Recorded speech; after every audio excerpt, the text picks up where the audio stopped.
Niani, Harmony, we welcome you. Thank you for coming. See, and the blessed thing is that she didn't come alone. She came with her books. She came with her materials. She came with so many things to bless us with today.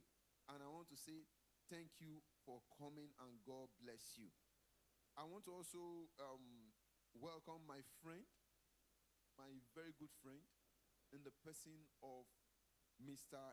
Israel. Mr. Israel, all the way from Ibadan. Mr. Israel, where are you, sir? Can we recognize Mr. Israel? You hear me? He is the CEO of Calvary Farms Limited. He is a great man. Thank you for coming, sir. Thank you for coming, sir. Wow. One of my boss just came in. It's not a proper thing, not welcoming them also in the person of Mr. Garuba Afis, the mighty man from the. We see how now. I just want to give a short speech. Also, before I give my short speech, I want to recognize all the media personnel. We have Miss Essay and his colleagues from Jordan FM here to listen to you guys. A round of applause for Miss Essay from Jordan FM. You are welcome. You are welcome. I also want to give it to the mighty Ola Oshebikon. Thank you for being part of us this morning. Ola Oshebikon, a round of applause to them. A round of applause to them. Thank you, and thank you. We still have more dignitaries coming online, and as they come, we'll surely unveil them. Now, I want us to understand something, that farming is not just a basics, it's a necessity. Because if food is necessary, that means production of food too is what? Is essential. Is very important. And if we don't keep cognizance of how to revolve around food production, we might be far behind. And we might be making below expectation. That is why when we keep looking at other Western countries, we keep looking at countries that are like a mentor in farming to us, we tend to have something in common and also have something in what? In differences. One thing we have in common is that we all produce. But something we don't have in common is that while they were producing, they were also was advancing. Are we here? They were also advancing. In the place of advancement, research institutes were built to kickstart a new thing part-time. But funny enough, we now have front lines. We have those that have pushed forward to go and also change the narratives of why agriculture should be advanced in Nigeria. Give it up to Soilless Farm Lab for also be the frontier in that race. Because imagine everyone seated here today. There was a time what we know alone is just cutlass and hoe for farming. Is that not so? Is that not so? Have there been a time you ever knew that you can plant without no soil? But now, it is a reality because some person generated and also produced programs like EYA, programs like Ebi Makpalu, programs in different states to be able to what? To be able to address the food insecurity. Now, in all this, production must be effective, must be what? Must be safe, must also be what? Must also be what? In abundance. If what you are producing is not safe for the masses, there is no need to produce such things. If the food we produce in our farms are exodus to people's life. There's no need to make production. But still, how can this thing be managed? How can this thing go out of what just a layman has been doing from the onset? That is why we introduced smart farming system. And how does smart farming system comes to play? Smart farming system comes to play whereby everything you do in your enclosed farming or in your open farming can be closely monitored under a sufficient and standard radar. Now, we now have drones that does the work of 1,000 men could do. What 1,000 men does in 3-4 weeks, a drone system with precision can be able to answer to that in 2 or 24 hours. We've seen automated tractors of land space in a minute seconds with perfection. We also have irrigating system coming to play without monitoring or little monitoring at all. But still, how many of this system do you have in your farms? That is the question. How many of this system can you say are affordable to what? To key into in your farming sector? How many of this system do you have in your backyard where you can plant vegetables, you can plant tomatoes, you can plant habanero, you can plant all other leafy greens? How many of this system do you have? Leaving the crop section, let's go into the animal section. In the tilapia world, we have this genetical modification of gender for tilapia, whereby when the genetics takes place, a particular brood of some stocks can just be male all throughout. Do you have that technology to be able to what? To induce that modification per time in your archery system for your tilapia? But still, these are what brings efficiency. These are what brings abundance food. And these are what brings food to be hygienic and what? Edible for man and consumption. Why Smart Farm Initiative? Smart Farm Initiative was born out of love from the Enterprise for Youth in Agriculture back in 2023. And since the inception, we've been able to what? Reflect ourselves, also building ourselves in more than 3,000 youths and what? Young individuals. A round of applause for us. Oh, you're not following me. You know what it takes to be able to build up like minds? People that don't have anything, they don't have basics in agriculture. People that came in from other worlds, or maybe in the art, that came in from maybe as a barrister, a lawyer, people that has foundation in something separate from agriculture, and able to what? To build them up, to be a smart farmer, and also to be an agriculturist, so that what? Food can be sufficient in the country and in the continent at large. Smart farming agriculture, Smart Farm Initiative, we have backgrounds in the livestock, aquaculture, in the rabbitry. We have foundation in the snary. We have foundation in the greenhouse system. We have foundation in almost all diversification in the agricultural space. Our training approach is 80% practical, and we've been doing this since 2023. 3-month interval, we've been training, and we'll be bringing different persons in. And this has been our main target, and we have been meeting up with this target. We are designed to provide real-life agri-business experience, that enhance income source and reduce unemployment. How have we been able to do this? We've been able to do this by the help of investors. We've been able to do this by the help of other sponsors. One of our major sponsors is the Soilless Farm Lab.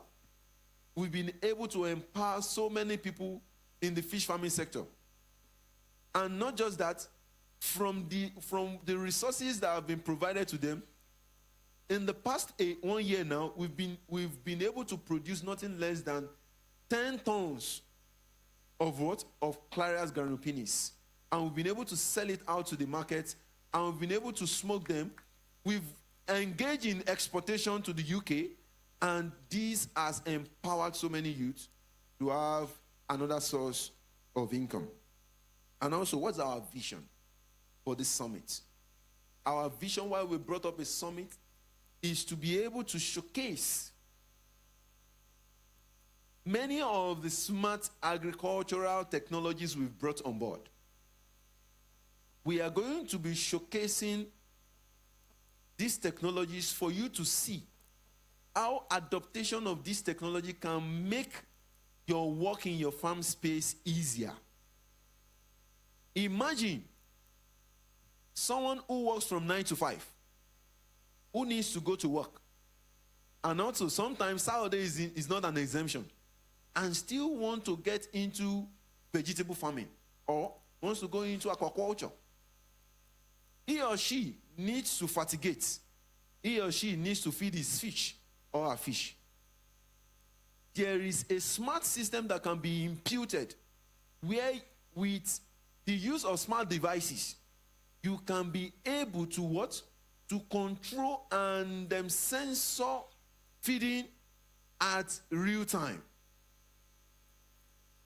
And this is what Smart Farm Initiative has been able to do. A round of applause for us.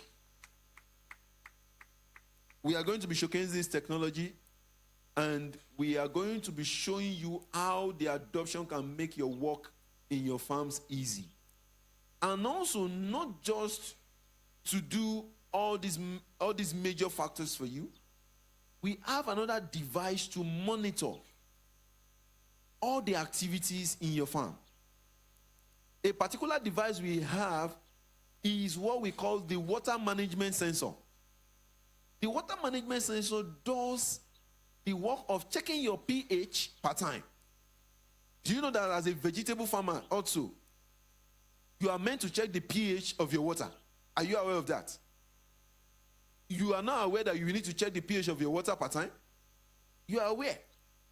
And this is needed when there is there is an automated system on ground. Imagine the stress. Sometimes you might even skip these activities unknowingly. But with an automated system on ground, it goes by itself with your with your command system. And once you input your command system, it keeps meeting up your demand real time. A round of applause for Smart Farm Initiative. And you know what makes this much unique? With our 3 months training on Soilless Farm Lab during the Enterprise for Youth in Agriculture, we have been given 3 weeks to be able to train and facilitate youths and women of this great nation, Nigeria, from different parts of this country. Almost all the states are present in this program. And this has given us the opportunity to replicate ourselves in the whole 36 states with FCT Abuja around Nigeria. A round of applause for us. And what makes this very unique, what we want to showcase to you today, is that to know that these systems are reliable and sustainable. Many of these gadgets were built by those that underwent just the 3 weeks training. You are surprised. Yes, it was built by those that underwent the 3 weeks training. And this becomes a standing point in the to make more activities possible in your greenhouses. Make more activities possible in your fish farm. Make more activity possible in your in your snail farm.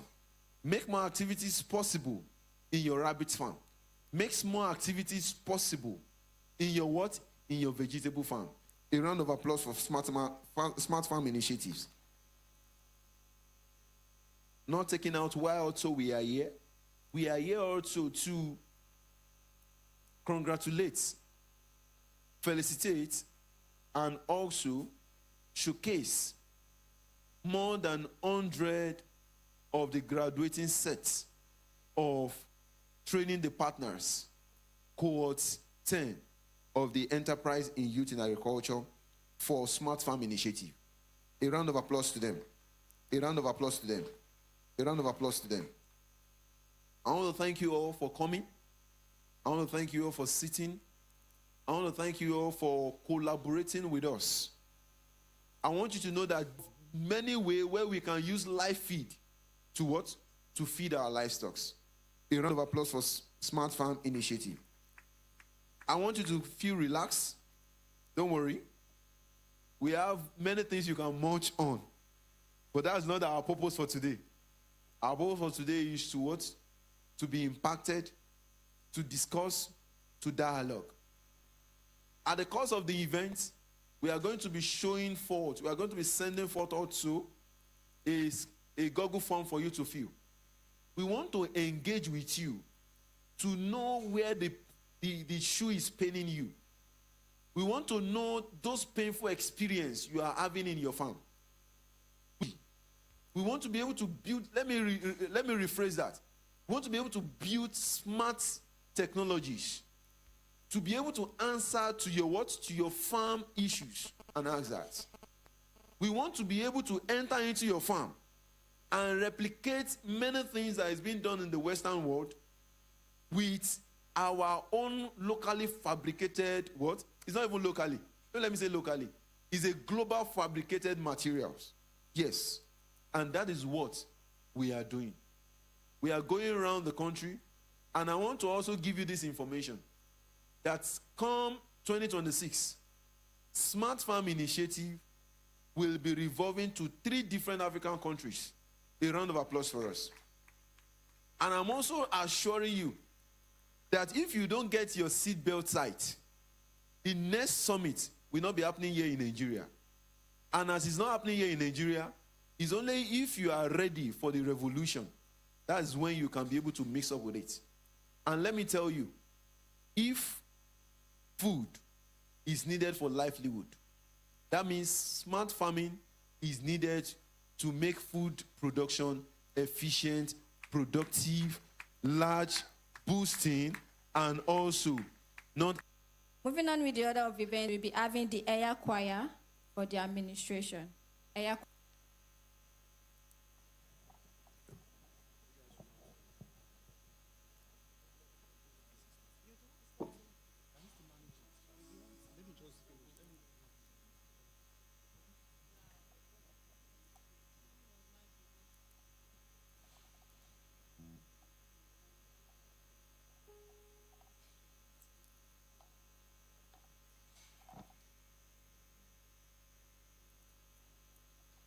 The Lord can be heavy load. Heavy load. Though my vessel won't be taken, though my heart is aching, I got what and I won't let go. Won't let go. It's your will I'm seeking, so I'll keep on believing. I see it now, I understand, I know. And everything is for my seed to grow. I'm every bread and every seed I've sown.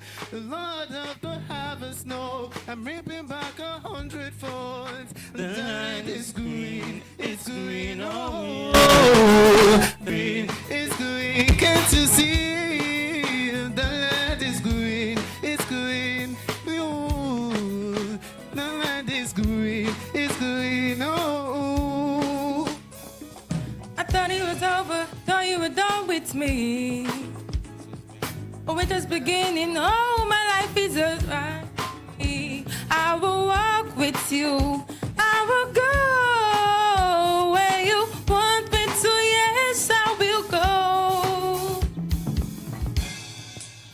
Let's go. Come on, can you raise those hands? Woo! To the left. Come on. Yeah.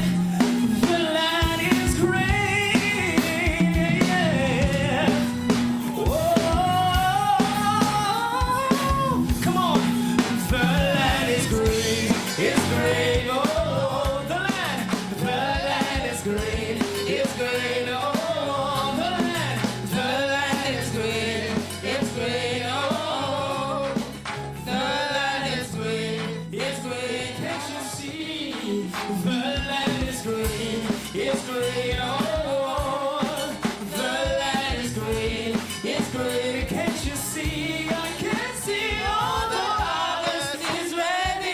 And it told me so. It's green and it's all mine. The land is green, it's green. Go on the land is green, it's green. Oh, the land is green, it's green. Oh, the land is green, it's green. Can't you see? I can see all the harvest is ready. 'Cause he told me so. It's green and it's all mine.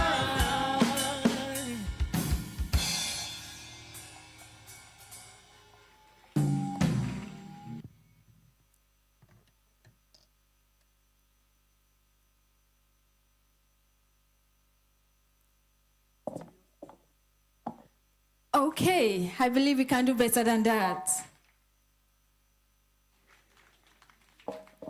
Thanks to Aya Choir. Say thank you for that beautiful rendition. That's right, the land is green and the harvest is there.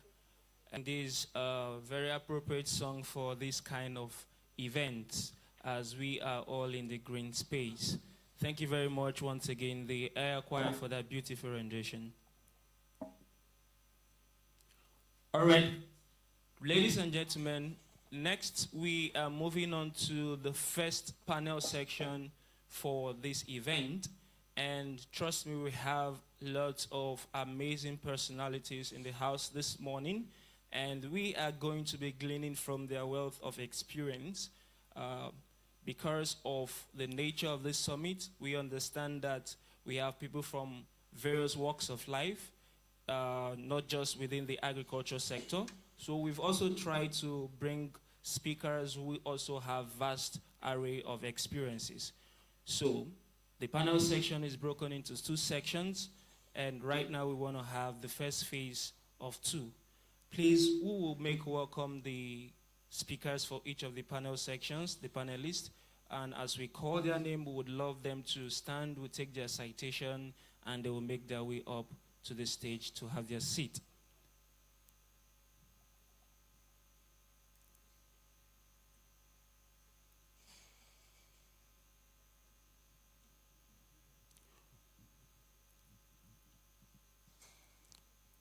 For the first batch of panelists, we have broken them down into 5 guests for this batch.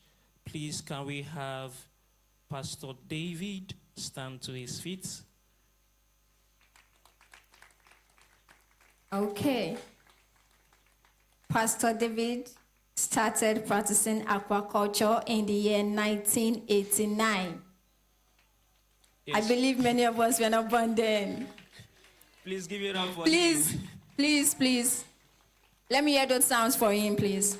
He started practicing aquaculture in the year 1989 with Ornamental Aquatics and was part of the team that developed catfish hatchery operations in the year 1999/2000. He's an expert in feed making and live feed sustainable production and management, construction of different types of fish ponds and water recycling system. He's a trainer, assessor, and a verifier, skilled in mollusks, purple and carp fish hatchery operations. His practical, usable research and development of live feeds and freshwater resources. He is a graduate of aquaculture and fishery management from our great FUNAM. He worked with Saint FUNAM, is skilled on leader in aquaculture and FUNAM fish hatchery operations, and he happens to be the CEO of Tosino World Precepts. A round of applause for Pastor David Oshinowo, who happens to be the pioneering resident pastor of LFC Mango Okiata, and is the assistant pastor of Perfect Health Center Abeokuta ACO Congress. Please, a round of applause for Pastor David Oshinowo as he makes his way up on stage. Yes, please, let's give it up for him. Let's give it up for Pastor David. One amazing thing about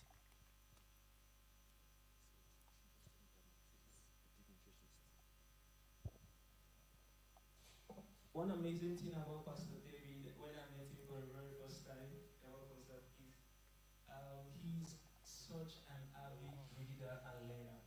I mean, I was privileged to facilitate a session somewhere, and amazingly, he was one of the trainees in that program. You wouldn't imagine someone of his caliber still undergoing series of training. So I really celebrate his personality. Once again, please let's give it up for Pastor David. All right, please. The second panelist for this section is none other than Miss Big Choice. Okay. If I silence family, we can do better for that for Miss Rejoice. All right, one moment of truth. Okay. Coach Rejoice, as we fondly call her, is a passionate agribusiness and business coach currently working with the Pepsa Place Limited with a strong background in agricultural engineering and a deep commitment to sustainable agriculture. She has successfully trained over 400 youths, and majority of whom are women in soilless farming and protected cultivation, helping them innovative and eco-friendly farming techniques. As a certified business leadership development professional from Rome Business School, I believe there should be a round of applause for that. From Rome Business School, Ms. Rejoice brings strategic insights and leadership to every engagement. As a business coach, she has guided 36 agri-business startups in refining their business models, streamlining operations, and enhancing profitability. Her practical insights and coaching support have made her a trusted resource for young agripreneurs navigating the challenges of modern agriculture. She holds a bachelor degree in agricultural and bioresources engineering with a major in bioresources from the Federal University of Technology, Owerri, and is currently pursuing a master's degree in agribusiness management at the Rome Business School. Her academic and professional journey reflects a commitment to continuously learning and impact-driven leadership. Ms. Rejoice is driven by a vision to build a resilient and youth-inclusive agribusiness ecosystem, and she continues to be a force for transformation, empowering others to grow sustainable, impactful business in agriculture. A round of applause for our very own coach, Rejoice. There you go. Please, we can do better. Thank you very much, Miss Coach Rejoice. It's one lady you would always see with smiles, even working under the harsh weather conditions, as it were, sometimes. But you'd always see her wearing those beautiful smiles on her faces. Please, one more time, let's give it up for her. All right, the next panelist for this section, please let's appreciate Mr. Anthony Osita as we take his citation. Okay, thank you, sir. Mr. Anthony Osita, FCIMA, is a multi-talented sculptor, prison farmer, fabricator entrepreneur, a safety officer, and a fellow Chartered Institute of Management and Leadership, committed to innovative agriculture and food security, born in Ibadan and originally from Enugu State, where he earned a degree in finance, specializing in sculpture. His artistic background is actively involved in social entrepreneurship, using business drive solutions to address community challenges. His passion for sustainable agriculture led him to become a beneficiary of the Enterprise for Youth in Agriculture (EYA) project. Star continues to bridge the gap between arts, agriculture, and technology, driving impactful change for food security and economic empowerment. A round of applause for Mr. Osita. Mr. Osita is one passionate young man you would ever find on the surface of the earth. One of his ambitious goals is to plant 7 billion trees before he leaves this earth. Please, let's give it up once more for Mr. Anthony Osita. All right, next panelist for this session is Barrister Victor Is Barrister Victor in the house? Please stand as we take the citation. Okay, I guess he's still not around. Okay, the next person we have for this section, please, Miss Vianney. Is she around? All right, please, as we take her citation.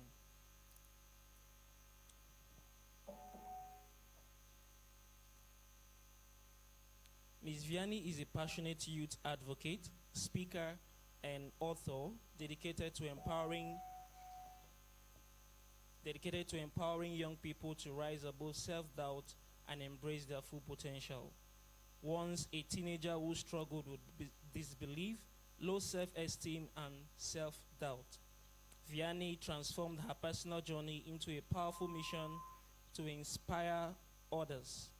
Today, she is a believer in the strength of self-confidence and the importance of building a positive mindset, messages she now shares far and wide.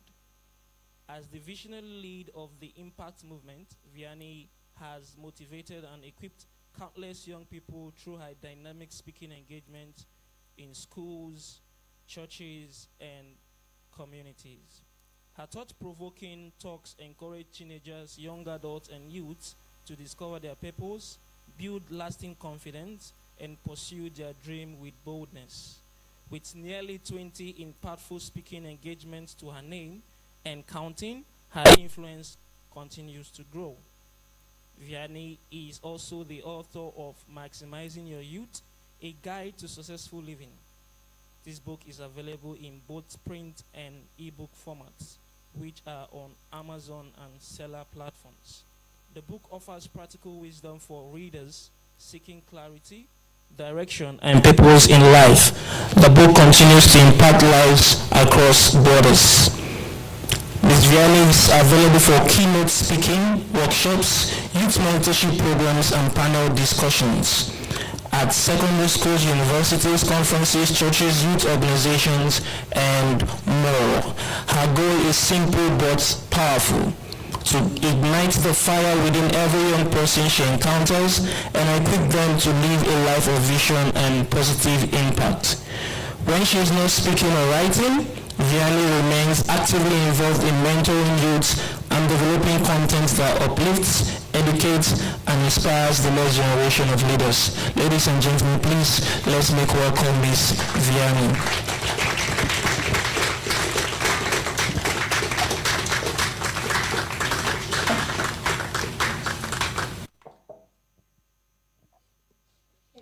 Thank you, ma'am.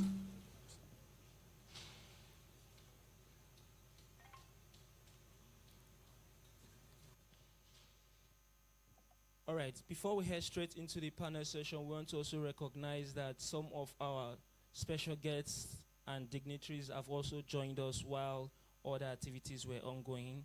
Thank you very much for joining us. In a short moment, we'll properly recognize all of you. Thank you very much for joining us.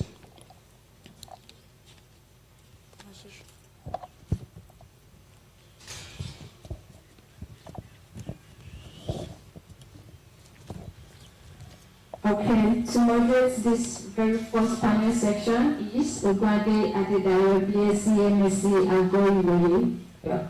That was the lead. And the this panel section is? My name is Miracle Obu, and I'm so excited to have you all join us in this first panel section. It's trust to be a very enlightening moment. As you've listened to the citation of our panelists, I'm sure we're going to have a very wonderful conversation together. So what we need you to do, please, just pay attention. At the end of the panel sections, we believe there might be some burning questions you would have, and so we'll give opportunity for one or two persons to also throw one or two questions to the panelists before they leave. Are we together on this? Are we together on this? All right, thank you very much. So, Ms. Adedayo, Sir. how do we proceed? Okay, and we have the topic for this panel session to be Innovation in Precision Agriculture. Innovation in Precision Agriculture, boosting yield and efficiency. Are we together? Okay, so we'll be starting our questions from no other person than Mr. David Oshinawasa. Okay, sir, the topic says innovations in precision agriculture. For someone of your caliber that started way beyond many of us were not even born there. So what was agriculture like then? And the innovation in the precision agriculture now? What would you like to say? Like, let us know what agriculture was like then, coming from someone that has experienced it, knowing fully well that you started agriculture, like you ventured into aquaculture in the year 1989. Okay, sir.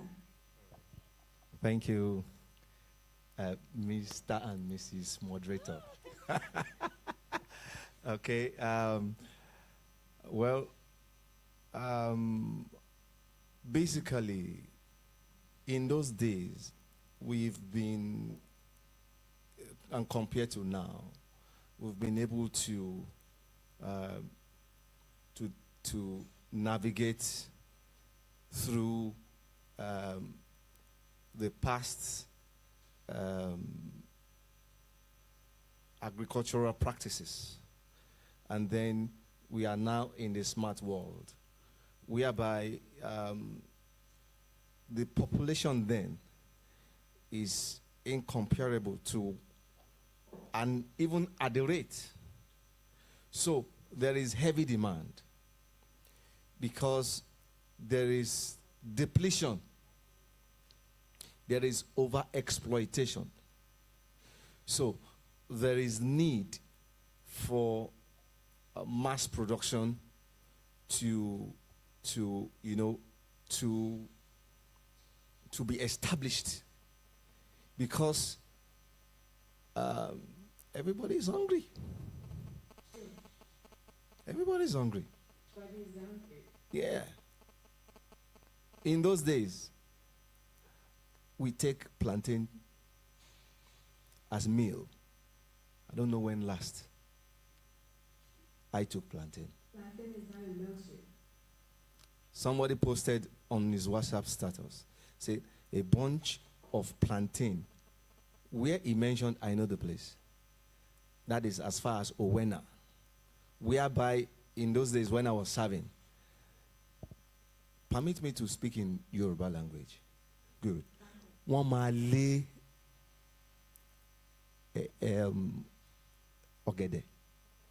I will be the one naming my price. And they will be begging me that, okay, put Jara now. They will be the one begging me to put Jara. Now, a bunch is sold for 30,000. Where are we getting to? So you can see there is heavy need for us to move from this platform and get wild. Get wild. Wild. Do you know wild? Get wild. Do you understand? Yes, sir. Okay. Thank you very much for doing justice to that, giving us example of what it was like back then, comparing it to now. Any of the food we have on the platter of both then has now become luxury for this Take generation. egg. Egg. Enyedie. Somebody was telling me, with pride, quail. He said he's going to sell one quail for me for 5,000 naira. Quail, akbaro. 5,000 that will get to maturity in 6 weeks. That will be laying eggs in 6 weeks. 6 weeks. From day 1 to 6 weeks, it will be laying eggs. It is matured enough. And you are telling me to pay 5,000 naira for quail, Japanese quail. It's just as tiny as Odere Coco. That's nonsense. Let's get wild. Do you understand? Yes, sir. Thank Good. you very much, sir, for that. Thank you very much, sir. Moving on, we have Miss Rejoice to help us shed more light from our own aspect as a business coach, as an agri business coach now. What do you think are the key major challenges for farmers when adopting these so-called new technologies, precision in agriculture? I once met someone, you know, if you study extension, you have to go to rural areas and lecture those farmers. And their excuses are, it's not you that will come and teach me. I believe many of us have an encounter with that. They are not open to welcome the so-called new technologies and the precision we are talking about. So over to you, Miss Rejoice. Okay, thank you very much. I didn't get, sorry. I didn't get the part of the Yoruba you spoke, but okay, it's fine. So as Pastor was. Let me translate that. Okay, thank you. Most times when you visit the villages to educate the farmers on these new technologies, the elderly ones do say they've been practicing agriculture way before we are born. So we are not in that shoe to educate them on what to do. Okay, thank you very much. That's clearer. Okay, so if to go from where Pastor was speaking, he said we need to go wild. Things were much better before, but now it's harder. And we also know that we have technology now, we have innovations. Yet it's hard for some of our local farmers to adopt the new technology. So what I would say is this: many a times when people go to these local farmers, you are not speaking to them from what they know and taking them to what they do not know. You are meeting a local farmer and you're just saying, let me just give this example. Some time ago in South Africa, someone invented a play pump. And what this play pump was supposed to do was to give water while the children were spinning. So while kids spin, water was being pumped. But now, kids treated the play pump as a theme park, so they don't come every time. And so when farmers now need water, there are no kids to play. So it's either probably you get pregnant and get a child, or you start gymming yourself to get water. Now, I want to agree that these innovations, we are not tailored to the needs of these farmers. You cannot expect someone to adopt something that doesn't work with them.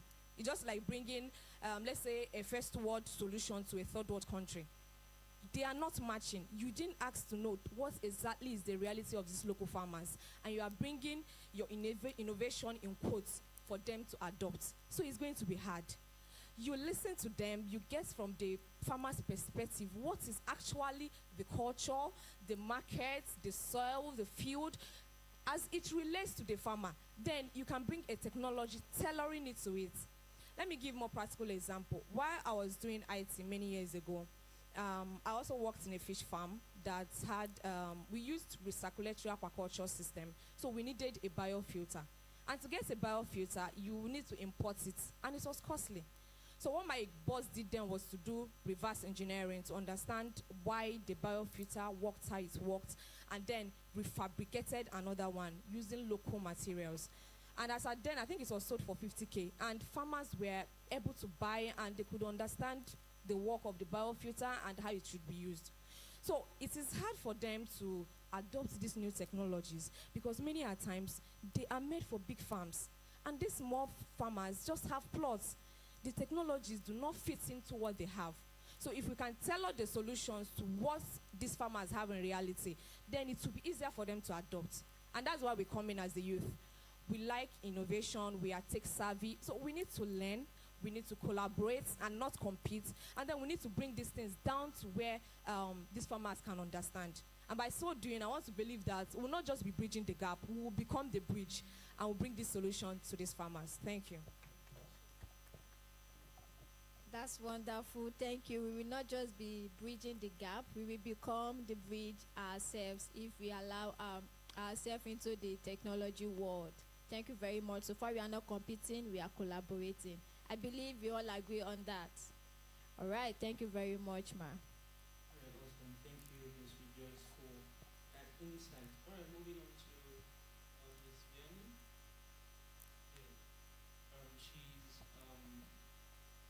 She's focused on youth and youth development. She spends more of her time developing focuses on youth. And I want to believe that she also has her own experience with agriculture, with green space, no? I want to believe we have, yes, a little. So the question I would like to ask you, I'm not sure you studied agriculture in school. Perfect. So from what you've seen so far and the way Nigeria and the African continent is going, with the way food security is a problem, do you think we need more youths to get into the sphere of agriculture? So very well, I am that girl that believes that youth should take up responsibilities. So in regards to what you asked, I'm in support that youth, young people should give in into agriculture. And we giving into agriculture, we are no more doing the traditional style. We are now migrating into the modern style, which is the use of technology. This way, we are not like burning our physical strength, but we are using our mental capacity. So even if we are lazy, we can still put in our mental capacity into this. So food will become excess, because currently me, I like to eat even if I'm slim.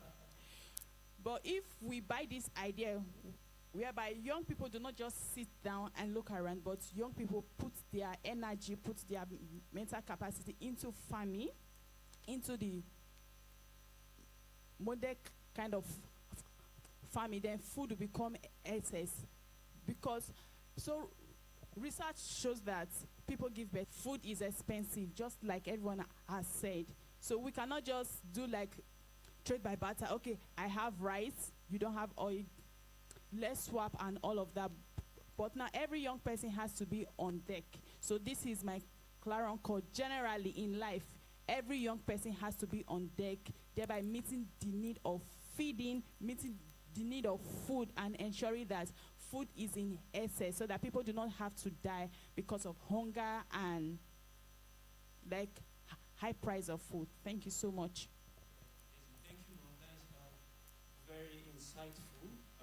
She made something crystal clear, that even though the person might be physically unable to carry out some farming activities due to the strenuous nature, the youths, we can put our mental strength to work. And I think this is where we have the, should I say, the unfair advantage. We are in a world where the youth are tech savvy. The youth, I mean, let the latest model of a thing come out today. Most young people don't need a manual to figure it out. They will just get into the thing and get in working. So thank you very much for that insight. So all youth needs to come into this fair. You don't necessarily need to have studied agriculture in school to have something to help. You are in health, you are needed. You are in engineering, you are needed, because as a youth you understand what other young persons believe, and that will help the agricultural sector. And she said she likes food. That makes us two. I like, okay, three. All right, that makes us three. I don't know if other panelists here. Oh, sir, you like food too? Okay.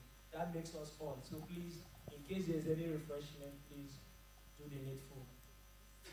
All right, so moving on now to the next panelist, Mr. Osita. I'm privileged to have had a close shave with Mr. Osita, and I must say his passion is very plausible. And most recently, he has helped the prisoners and working across various correctional centers in Nigeria. What his passion is about is, okay, these people in there also deserve to have some of these skills. Some of them are not on death row, and so someday they will get out. And because of them being blacklisted, for instance, to get certain jobs, because of them being ex-convicts, yes, agriculture is not blacklisting them. So he's training people in that setting to do better when they come out. That is a very plausible thing, Mr. Anthony. Yes, a round of applause for him, please. Yeah, so we call him the prison farmer. Yeah, you heard everything, prison farmer, he's the prison farmer. Thank you for what you do, sir. So I would just like you to share with us how has it been with you relating with these inmates and getting agriculture to them? How was it like? Your question is like almost it's an everyday question I answer to. You know, when people ask me why the inmates, you know, there are other people who are vulnerable I could reach out to, you know, to educate them when it comes to agriculture. The simple answer is they're also human beings. They wake up in the morning the way you wake up in the morning, and they also eat, and what they eat is food. So if they can eat food, they should be involved in the production of food. It's important. We know the correctional institution have a system that provides meal for them, but it's important as part of the institution's policy that we can also engage them in agriculture is stated, you know, in their policy. So reaching out to correctional facility where we could train them on climate smart agriculture is a necessity, because as what Pastor David talked about, you know, hunger in the land, the truth is should be war against hunger. In fact, we are in a war zone. And when you are in a war zone, you work with all your arsenals. You don't just keep some and wish for, you know, maybe it will be better. The fact is that we all need to be involved, you know, so that's the primary thing. And one other thing I would also want to contribute is there is a difference between invention and innovation. They are not the same thing. We do more of innovation than invention, because when you are innovating, you're just maybe trying to rebrand ideas, which is good. It's not bad. But when we begin to focus more on invention, we begin to solve the key problem itself, because the problem is the system. So we need more young people with your skill in different professions. We need more of our young people to be involved in invention. When we have that, you discover that there will be a more of what we call transformation. You know, in change, or when you're transforming, there are different forms of change. You know, I met somebody in Abuja yesterday, a young guy, and when they got to introduce Pastor, you know, Pastor is into feed production. I would say one of the most challenging thing in feed production is electricity, because it's either you burn fuel or you pay for electricity. I met a guy who told me that the guy showed me something he invented, a machine that where you could generate electricity from plastic waste. This is not solar. So we need inventions like that. You know, the more we have inventions, the more we see how far our creativity could work. And this is where most of us want to thrive. We want to solve problems. We don't want to solve hazard problems. Or we don't want to keep on beating the whole thing to make it look as if we're solving a problem. The fact is there is war. You know, when we go to prison facility and we see how they even feed themselves, you know that it's not a good place you should be. But the fact is that we don't have a choice. These people have to feed. And when we started this initiative, we started introducing this initiative to prison facilities, and we saw their commitment and their zeal, and it's encouraging. And we decided to do more, and now we are graduating from prison facilities to IDP camps. So you see that a lot of people want to be involved, but we should be able to help them understand the difference so that more creative people. As of last month, we had 3 Nigerians who were able to develop an app that can detect if your vegetable is ripe, the level of ripeness, if it's 70%, 90%. We have an app like that, and that will help us reduce waste. You understand? So we need more people in invention, and we can still do innovation. And lastly, we need more advocates. You understand? To talk more about this and to educate more young people that it is possible for them to be involved. Even with your tech life, you can be involved in the agricultural space. Amazing. Thank you so much. Osita. Yeah, I mean, the work he does is very, very superb. And like he said, these people behind bars, they are also human. And that was what motivated him and his team to put on this training training for them. And I believe some of the ones you did, they started harvesting their produce. Yes, we started harvesting. We had habanero in the prison facility, and we started harvesting. And we are sure that most of you would also want to patronize us. Thank you. Amazing, that's amazing. Turning around. We are not encouraging people to go to prison to learn that, but turning around their lives. Some of these people, they just need some of these things to look onto. If you visited some prison facilities, and one of the times I used to visit some prison facilities in Jigawa State, they would always tell us, because we go on Wednesdays, they always tell us they look forward to Wednesdays, because that is when they get to see people that are not putting on color like themselves and the wardens. So this could be what they wake up every day to look forward to. Thank you for that amazing initiative. Okay, this is getting interesting. Thank you very much, Mr. Osita, for that program and innovation. I could see your clothes is boldly written, "Bloom Beyond Bars." You can actually do better even while being there. Thank you very much, sir. So we'll be going back to Pastor David. Okay, sir.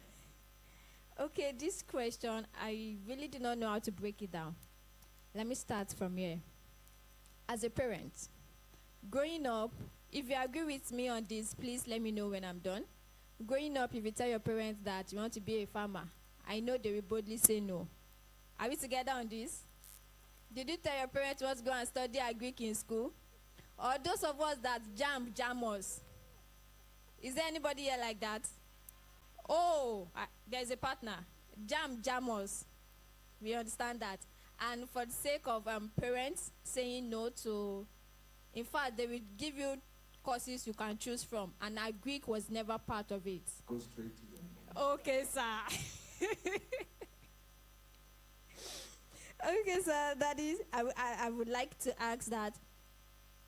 What can you say to we, the youth of nowadays, in order to support us or have many of us venture or go or pursue a career in Agri-Tech line, bringing in more innovation, invention, technology into it to make a difference in the Agri-Tech sector? You have, Oh, sorry, sir. In those days,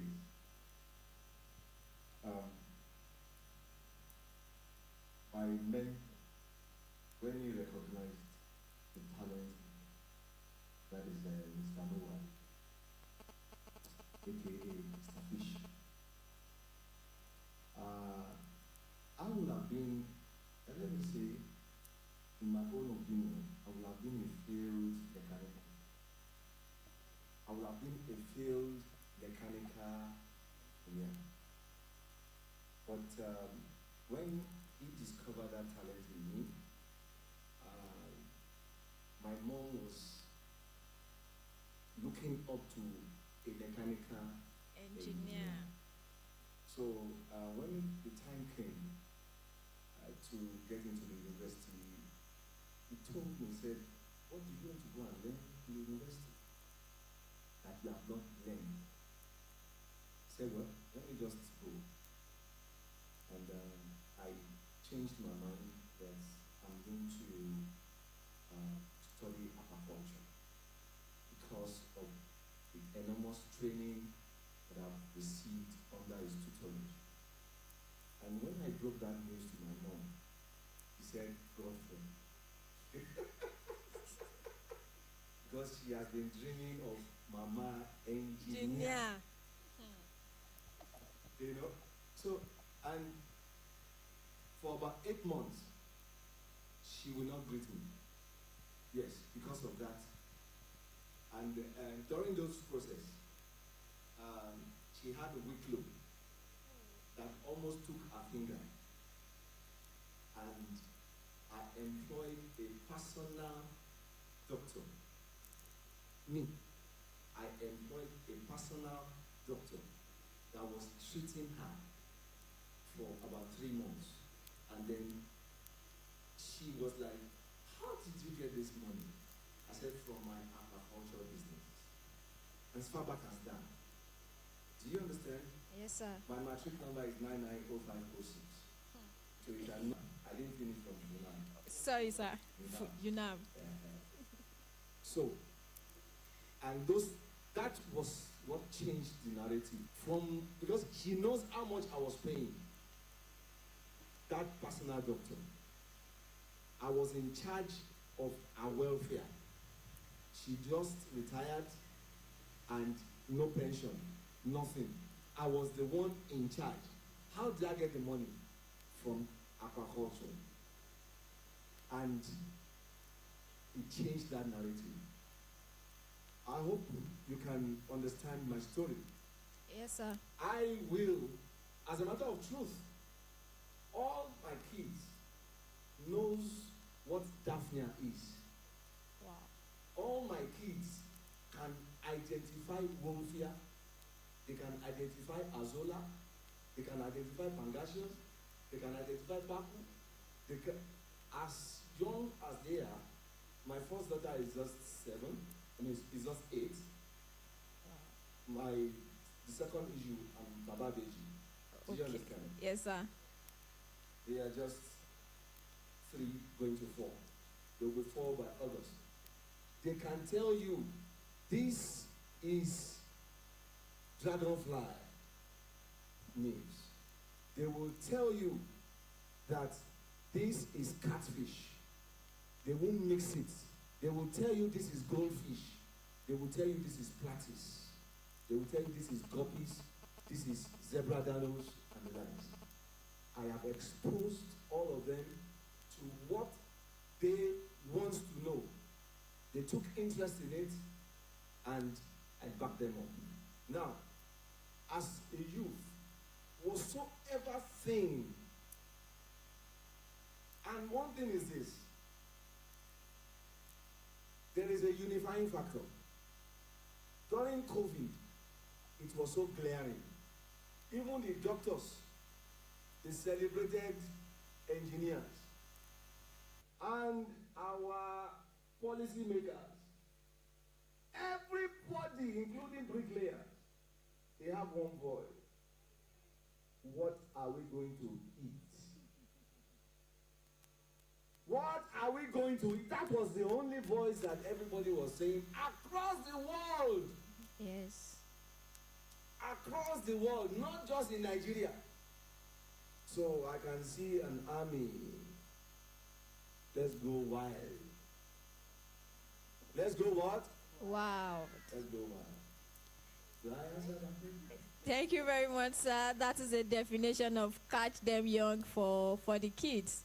It took me years to find which one. Thank you very much. And this is a call to everyone here that this is an army. It sees an army already. Let us go wild when it comes to agriculture. Let's take it global. All right. Thank you very much, sir.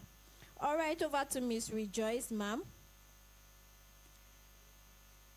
You said earlier that we really need to know what these local farmers need before introducing anything to them. So that will bring me to the question that says, how do we support those farmers in implementing and integrating this technology? How do we support them?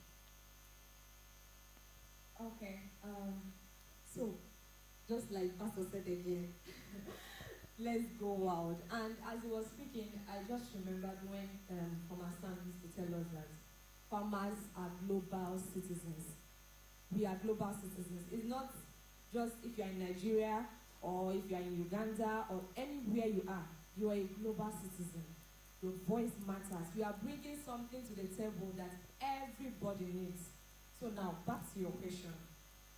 If we've identified, just like I said earlier, that why farmers are not adopting these new technologies is because some of them are not tailored to what is the reality on the farms. Then what we can do, like a strategy, is to get everyone involved. Everyone. Those in prison, just like Mr. Osita said, the youth, the elderly ones, everyone, the children, everyone should be involved in agriculture first. And then we should co-create with them. You don't create in isolation. You don't know what is happening and you are creating. I'll give another example. Sometime in a village in Western Africa, somebody created a solar app, a solar irrigation app, and gave to farmers. By the time he gave this invented app to farmers, it was rainy season, and the app needs solar to work. And you're giving it to farmers when it is raining. Farmers were like, okay, probably you are creating something for those in the desert to use. Reason why it won't work is that you did not co-create with them. You don't create in isolation and expect them to adopt it, because it will not work for them. Okay? And again, you can work with the technologies we already have, like SMS. Okay, you have farmers that do not have electricity, but they have, let's say, small phones and they can receive text message. Why not leverage on what is already existing? Just like I said earlier, go from the known to the unknown. There are already technologies that are within them. Why not leverage on that and give them what they want, instead of bringing a new thing altogether, which might be so much for them? And then lastly, let us put up some competitions for the youth. Mr. Oster said somebody has invented an app that can dictate when your vegetable is how many percent ripe, or this percentage ripe, or that. If you put up competitions, you see that many youth have ideas. They are just not out because probably they've not gotten the opportunity to showcase what they have. So let us bring up competitions, hackathons, that can allow these youth bring out the inventions in their head, just like he said. Let us invent. And by allowing these youth invent and bring up what they have, let there be competitions. Best to get this, and they are being supported. If you support a startup with this and that, you'll be surprised at what the youth can bring, what they can unveil. We are tech savvy, just like I said earlier, but we just need one thing there and there to make these things come to life. So let us use the existing technologies that these farmers are already used to. Let us co-create with them, not in isolation, and let us also put up contests that can help them go out. Thank you. All right, thank you very much, Ma. I believe in regards to what you just said is the reason why we'll be giving out some questionnaire survey for all of us here to fill, just so we could know what exactly to innovate, to invent, to know what the problem is before we even go ahead to innovate anything. The survey link will be out anytime soon. We say thank you very much for that, Ma, and I'll be handing over to Mr. Miracle as asked next question. Thank you, Daniel, and thank you, Mr. Joyce and Pastor Bailey, for those insights you shared. All right, so the last round of questions for our remaining two panelists.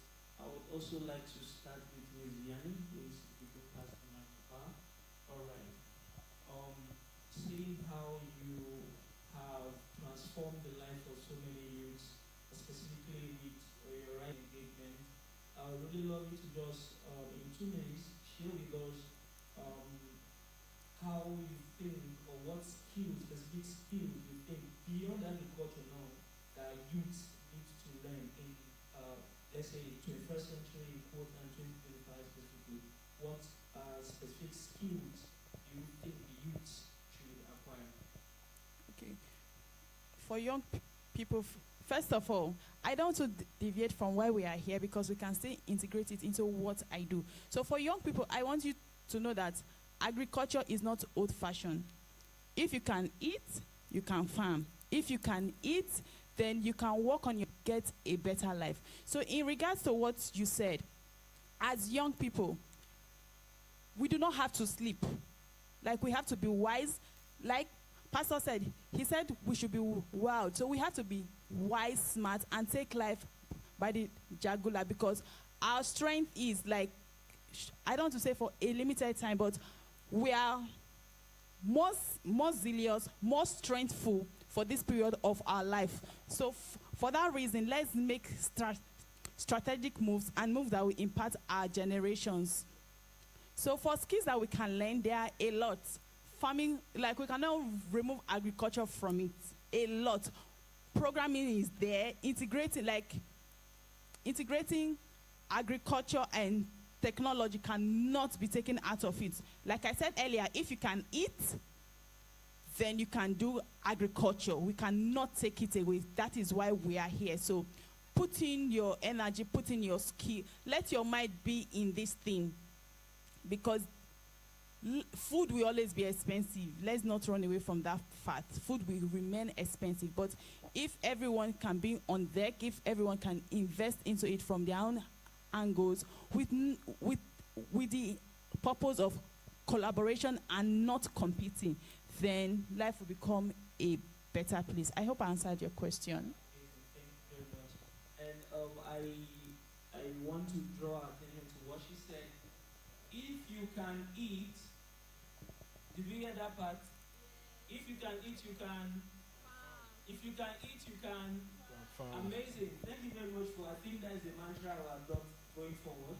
If you can eat, you can farm. And then she went on to say, well, you don't necessarily have to be the one tilling the ground to do the farming. As youths, there are skills we can also acquire that can be channeled towards agriculture to help better. I mean, Mr. Osita mentioned some persons who have developed an app, but these persons may not necessarily need to go to the farms, but they are also helping agriculture, yeah? And some people in the health niche, I'm actually very passionate about this myself. Youths need to, you don't necessarily, in quote, need to go study agriculture in school. The skill set, the course you are studying has a role already to play in agriculture. So just tailoring those things back to agriculture. But the bottom line is, we need to come back home, which is agriculture. I mean, in the scripture, correct me, Pastor, if I'm wrong, I mean, the first job man had to do was to till the ground, which is agriculture. So we need to come back home, and that's what Ms. Vianney has just elaborated. Thank you very much, ma'am, for that. Right, Mr. Osita, like your citation said, you are a multi-talented man. I've seen you do art, sculpture, and I'm privileged to also sit here, you talk about your vision board and a lot of things. And one question I was tempted to ask is, your project in the correctional facilities across Nigeria, were there no challenges faced? If you faced challenges, then I want to list this second question in. What roles do you think that government, NGO, maybe people in the private sector need to play to ensure that initiatives such as yours from young persons thrive? First, I would say it's not easy. Because some people imagination is the fact that I just had access to the prison facilities, and it was some people, the picture they have in their mind is it's very easy. It is not easy. It took us about 7 to 8 months to even get an approval, and we were going to offices upon like regularly, consistently, weekly, just to get approval to work with the first prison facility. So it's not easy, you know. And I think when you're trying to solve a problem, naturally you face challenges, and the beauty is these challenges are supposed to build you. You get, and to a point you feel you want to give up. You know, a friend of mine called me one time and he said, "Guy, you've literally done almost everything. That the only thing they have seen they have not done is, you know, these people that used to carry corpse, undertaker. That's the only thing they have seen they have not done. Why prison, for goodness sake?" So, but the fact is, like I said, you know, the first time, that these guys are human beings, and do you know, for some of my team members who are here, who have also visited this prison facility, they would also understand that these guys are amazing people. Honestly, we have people with master's degree in there and even PhD. They are intelligent people in there. You know, the funniest thing was that the first time we cultivated inside, we had see habanero. And I can tell you that they are doing well. These people are just doing this thing for the first time. So what we had to do was that we were able to create more like a template and a structure for them to follow. And they were doing it, they were doing it well. If you tell them to fatigate by 4:15, by 4:01 they are waiting for 4:15 to do the needful. You understand? So our first demo farm was to actually know if they are interested in this thing. And we're able to achieve that. Then we started growing. So it was challenging, trust me, because there were policies that came up that could discourage us. The prison facility where we work with is not closer to us. So logistics was also one of those challenges. But the main goal was that we wanted to send a message even to people out here that if youths or if people in the prison facility can farm, honestly, you don't have any excuse not to be involved. You understand? So regardless of your profession, if you're a sociologist, sociologists are meant to tell us, oh, in the agricultural sector, 20 years from now, prepare for so time. This is the role of a sociologist. You discover that everybody, we all have a role to play. I study fine arts and I major in sculpture and metal fabrication. And the fact is, I'm in this industry because I know it's a need, it's a necessity. So I can contribute in construction and fabrication of equipment. It's a need. As long as it has to do with food security, I'm in. Because I eat every day. So the factor is, like I said, if you are not an innovator, be an inventor. If you are not an inventor, be an advocator. Thank you. Awesome. Thank you very much. Osita, yes, please. Can we give it up for our panelists? A round of applause for our panelists. They've done amazing. Yeah, and like Mr. Osita said, people think it was easy, but it's never easy. But he and his team didn't give up, and they are where they are today. All right, okay, so moving on, as we are rounding up, it will be unfair of us if we see those pretty looking species that Pastor David had with him, and we will not recognize them. So please, do you mind sharing what is inside that jar? All right, thank you. What you actually have there is an ecosystem that is an alternative to feeding your animal. Oh, sorry, sir. Some of our guests could not see what that pretty ecosystem looks like. Okay. All right.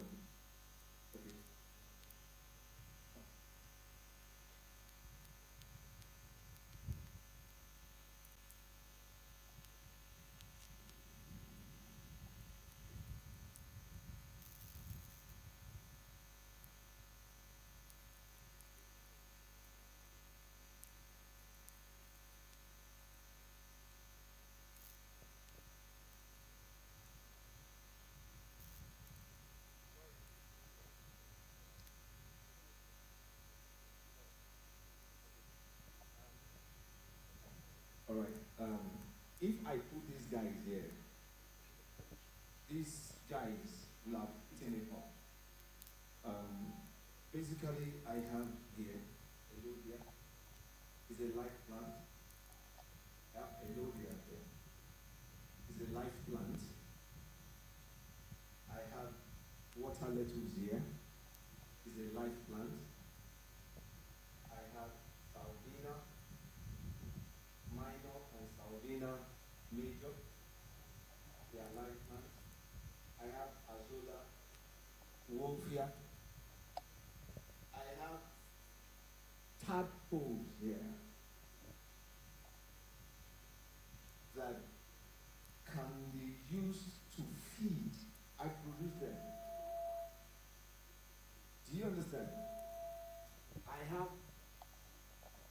partners here that fish can eat.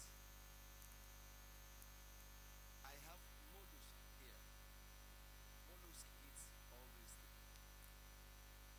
And fish can also eat them. Now, Mr. Osita said something that we should get advocates. I'm an advocate of zero investment on feeding, because feeding takes about 80 to 85% of your operational cost when you are doing your livestock. And that has taken away the farmers from the farm. The high cost. So that gives me, I gave you a background of where I'm coming from, 1989, and then my mentor trained me. So it was scattered. And then about 7 years ago, I was trying to put the work together to solve that problem, so that farmers can go back to these things. You can produce them, it's free gift. So I want to encourage every one of us to look into that. Fabricators, the youth Gen Zs, look into it and let's crash the cost of. Thank you. Thank you very much, sir. Thank you very much, sir. Can we give a round of applause for our panelists? A quick question, please. This is just a general question. Does knowing how to operate Snapchat make you a tech savvy? Does knowing how to operate Snapchat make you a tech savvy? It's just a yes or no answer. Oh, no answer. So please, we'll be saying tech savvy is not WhatsApp. We can do better than that. All right, to the Gen Zs in the house, I think we can do better than this. Are we ready to go wild? Oh, the response is so low. Many of them are scared of war. Are we ready to go wild? All right, please before we rate. go back, please, just a moment. Please, can we have the host, Pastor Larry Badejo, join us on stage, and the business development manager of Smart Farm Initiative, Mr. Engineer Theophilus Williams, join us to our stage as we have a joint photograph with our panelists.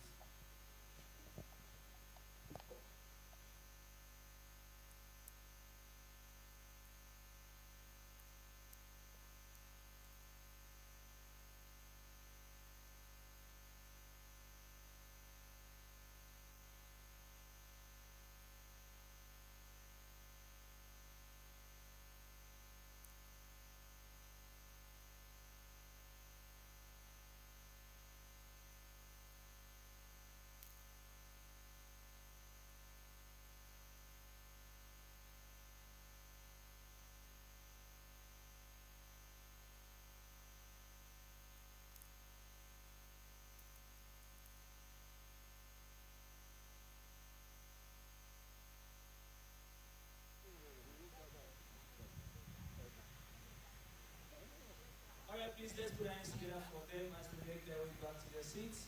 Thank you for engaging with us throughout this panel section.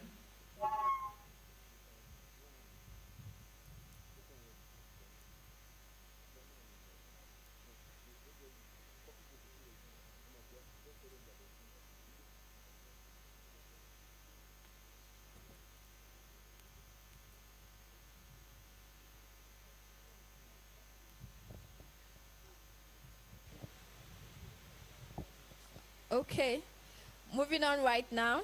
We say thank you to our panelists for that first panel discussion. It was really insightful. If they were speaking your mind, can you wave your hands up?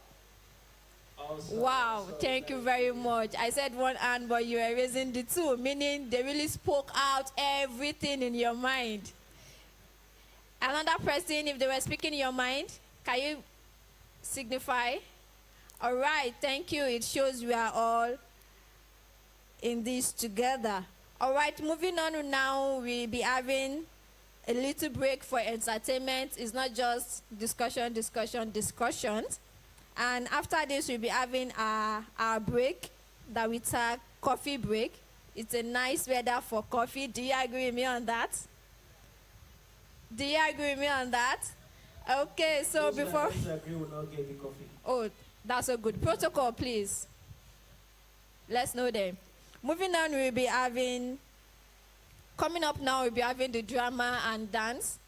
That will be done by no other group than Art of Aya and Aya Dance. So please, get ready. And after which, we will take the spoken words. We are very sorry if wherever you are seated, there are showers of blessing upon you. We say sorry for that. We do not have the power. The Heart of Air, are we ready? Okay, all right. So please, can we have the spoken word act come? I believe it's a prelude to the other presentation. So please, the spoken word act, are you ready? Please, let's put our hands together for the person stepping forward for the spoken word act. Please, a round of applause for her.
Yeah, baby. I'm so happy. That finally. Very much, ma. In fact, Daddy and Mommy, I must really appreciate you for showing up today. I know it's not easy to come all the way from Agogo down for my graduation today. Thank you very much. Thank you very much. When are you both going back? It is almost getting late. And you know that the road to Agogo is not that safe. Are you not coming with us?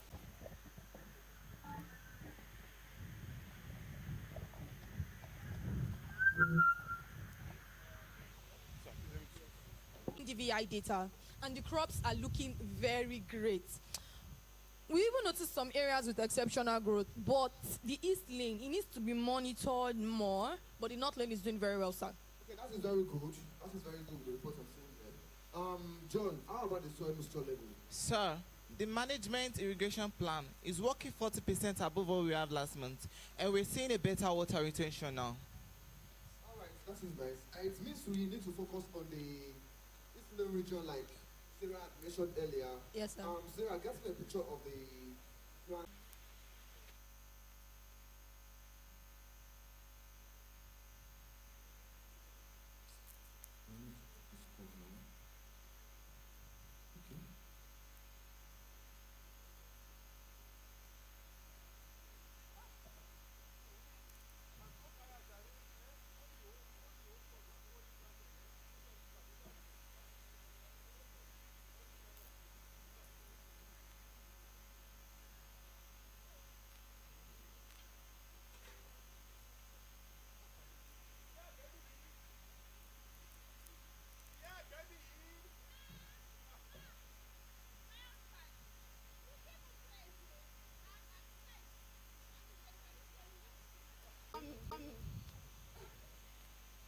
It has been barely 2 years now that maybe he has stayed the shoes of this village. How do you think this boy is here now? See, all this red I'm going to will have reduced. Well, let me call him Jare.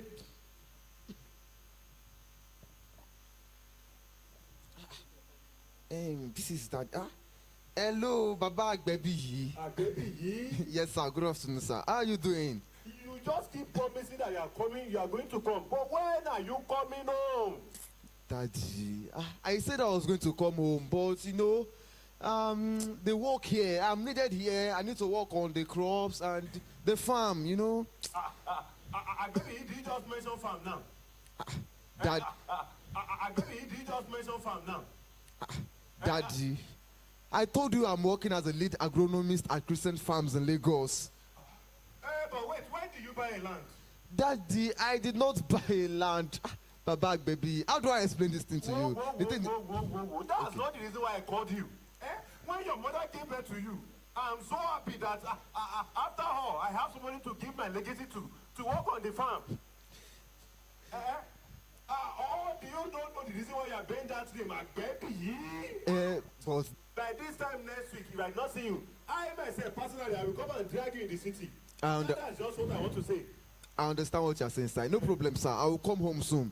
I'll send something to your account now. Just my regards to mommy, sir. We don't need money, baby. We are doing well. Even the stores are full with food.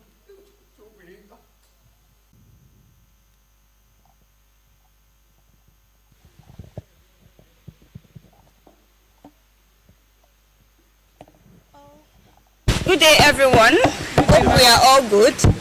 As we all know, today is our yearly evaluation report day, and I would like to hear feedback from every one of us. What progress have we made in the company for the past 1 year?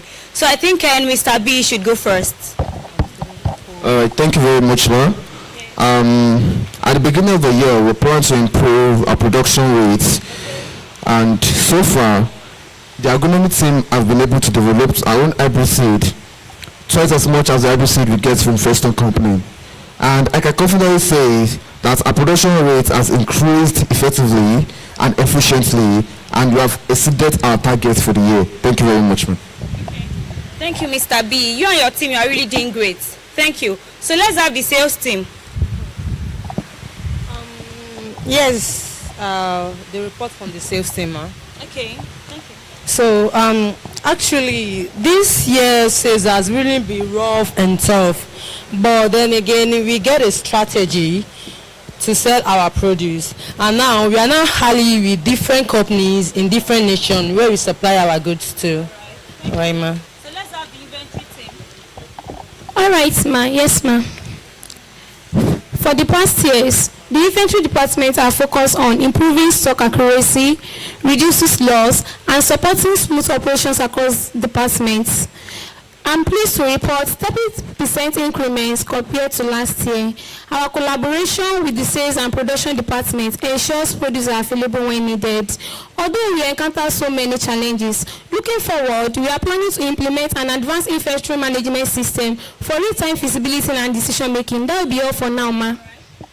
Thank you, everyone. I'm really impressed with this report. Thank you very much. So I would like us to continue this way and even do much better. So by Friday, I'll be expecting our New Year plan.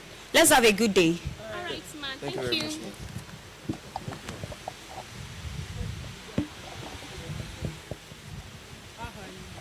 I'm fine. How are you? We are good. Hope you're doing well too. Yeah. You're looking good today anyway. Of course, actually, the presentation you did just now was actually nice, and I love it so much. Are you busy? Not really busy. Hope there's no problem. Actually, I was thinking. What are you thinking? Okay, tell me what you're thinking. Okay, all right. I was thinking. What this year, we don't tire me. Be borrow money from Dauda, borrow for Baba Oloko.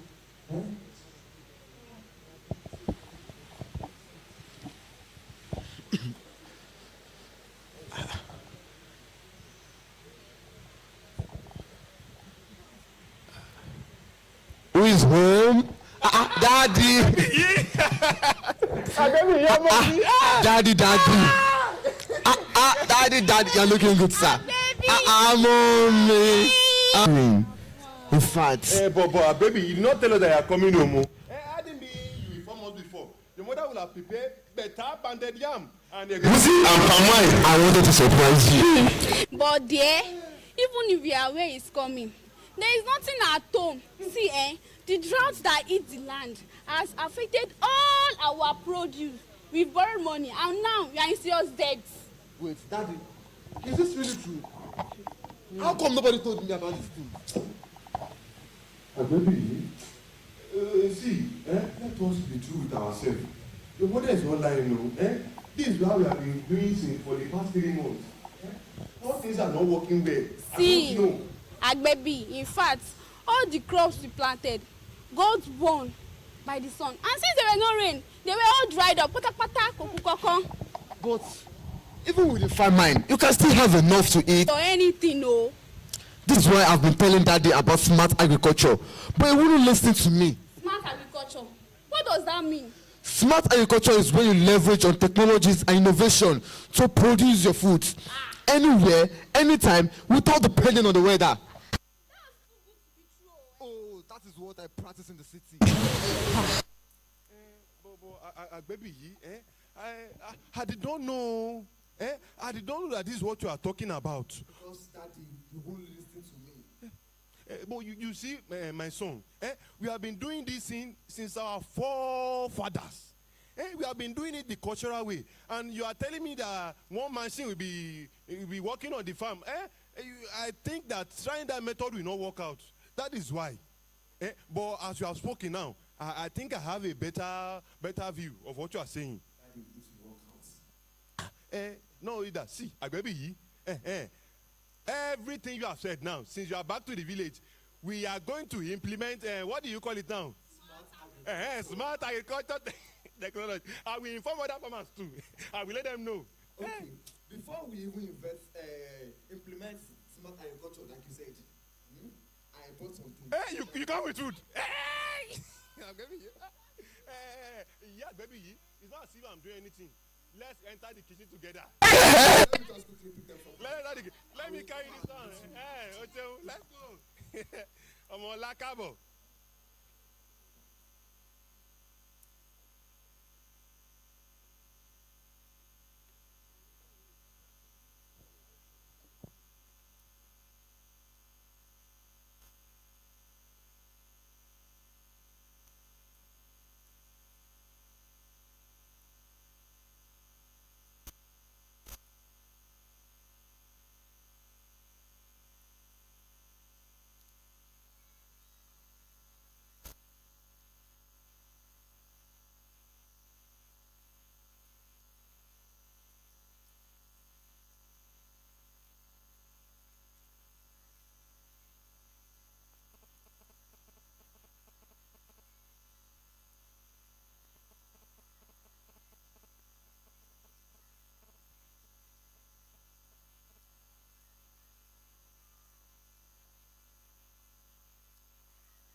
Wow.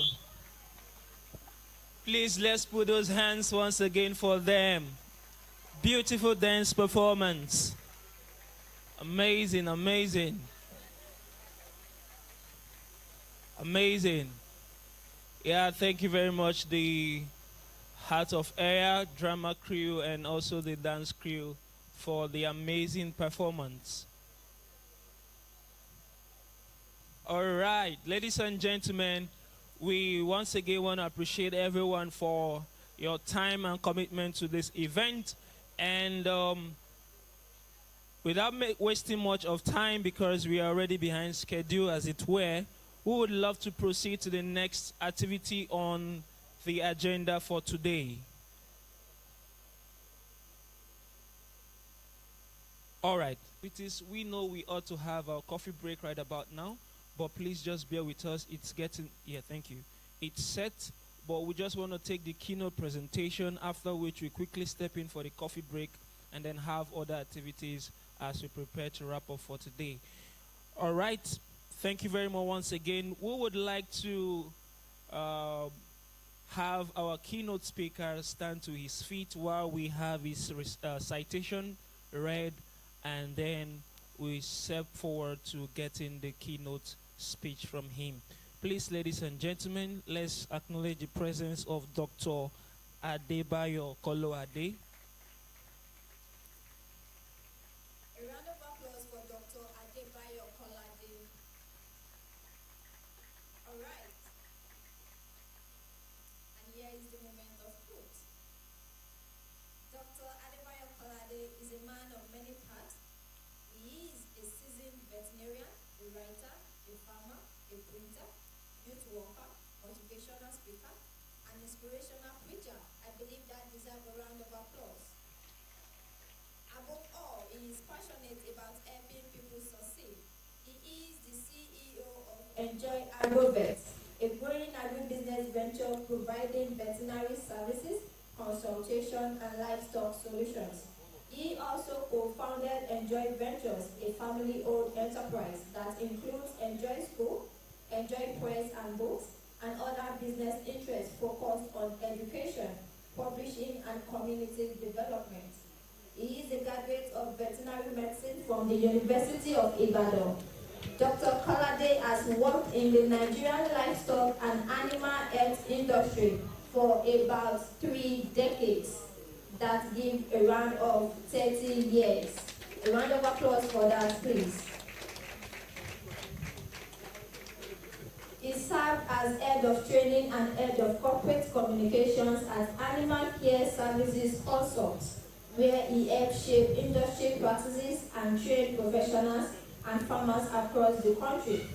He is a prolific writer, a ghost writer. Dr. Kolade has crafted speeches, books, articles, documentaries, advert scripts, and storyboards for individuals and organizations for more than 30 years. His media experiences span over 3 decades, having worked with institutions such as NTA, Daily Sketch, and Sponge newspaper, among others. Dr. Kolade is the founder of Enjoy House Children Ministry, an initiative committed to providing scholarships and educational support to underserved children. He also leads the Children's Teachers Tribe, a support and training network for educators dedicated to children ministry mission. In addition to his many roles, he anchors Agri-Tech, a weekly radio program on Quest 91. His first story book, The Only Child, was published when he was a teenager. He was honored as a National Youth Achiever, and he was a recipient of the President's Gold Award, Nigerian National Youth Award in the year 1994. Nigerian National Youth Award in the year 1995. I believe you can do better than that. He has received an award way before many of us were born. That deserves an accolade. Whether in the boardroom, the classroom, the pulpit, or on the airwaves, Dr. Adebayo Kolade is a compelling and versatile speaker who brings decades of experience, deep inspiration, inspiration, and a sharp sense of purpose to every audience. To my audience today, I present to you Dr. Adebayo Kolade as our keynote speaker for today's event. A round of applause and a standing ovation for him, please, as he mounts on this stage.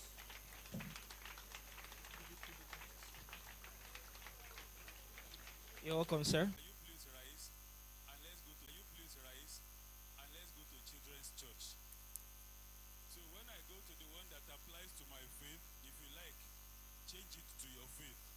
But let's just quickly do my head, my shoulder, my knees, my head, my knees, my head, my knees, they all.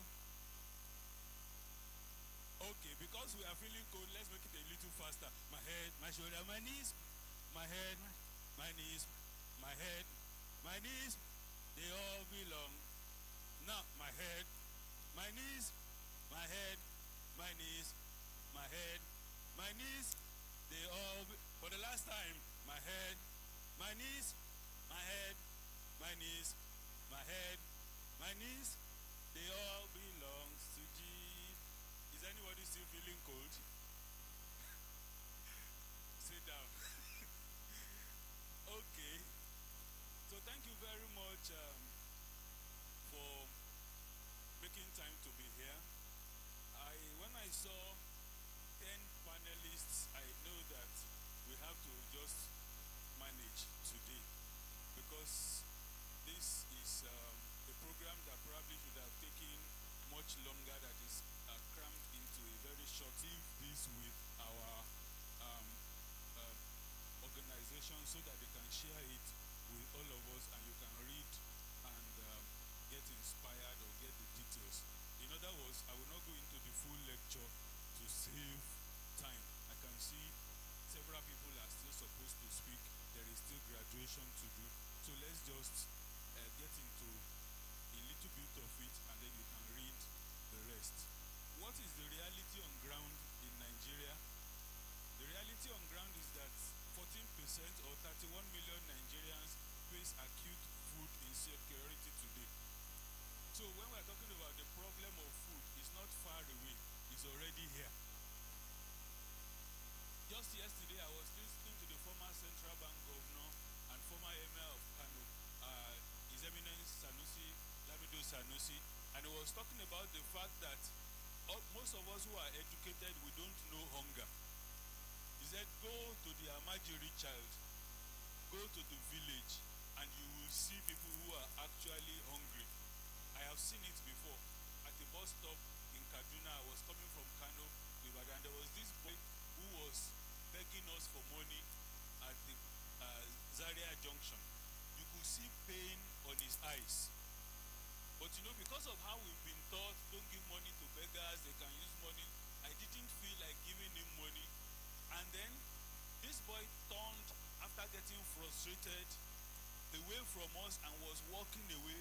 And then, feeling guilty, I looked back and I saw that his two buttocks were clearly visible.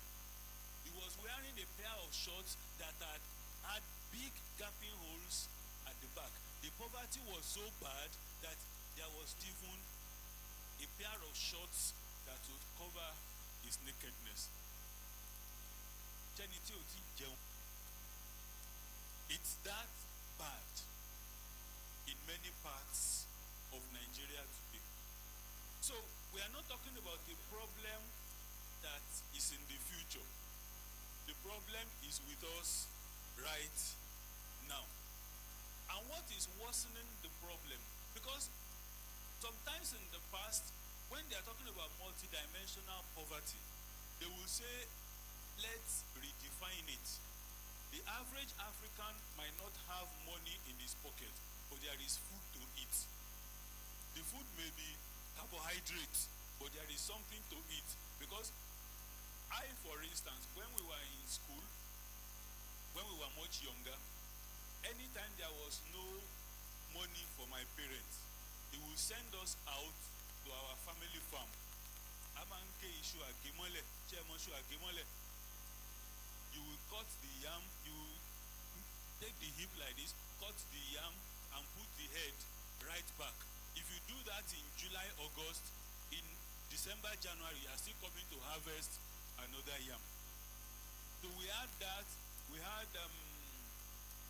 potatoes growing wild and many other things that we could resort to when there was no money. And you know, children can be funny. Sometimes we used to wish that our dad would be broke.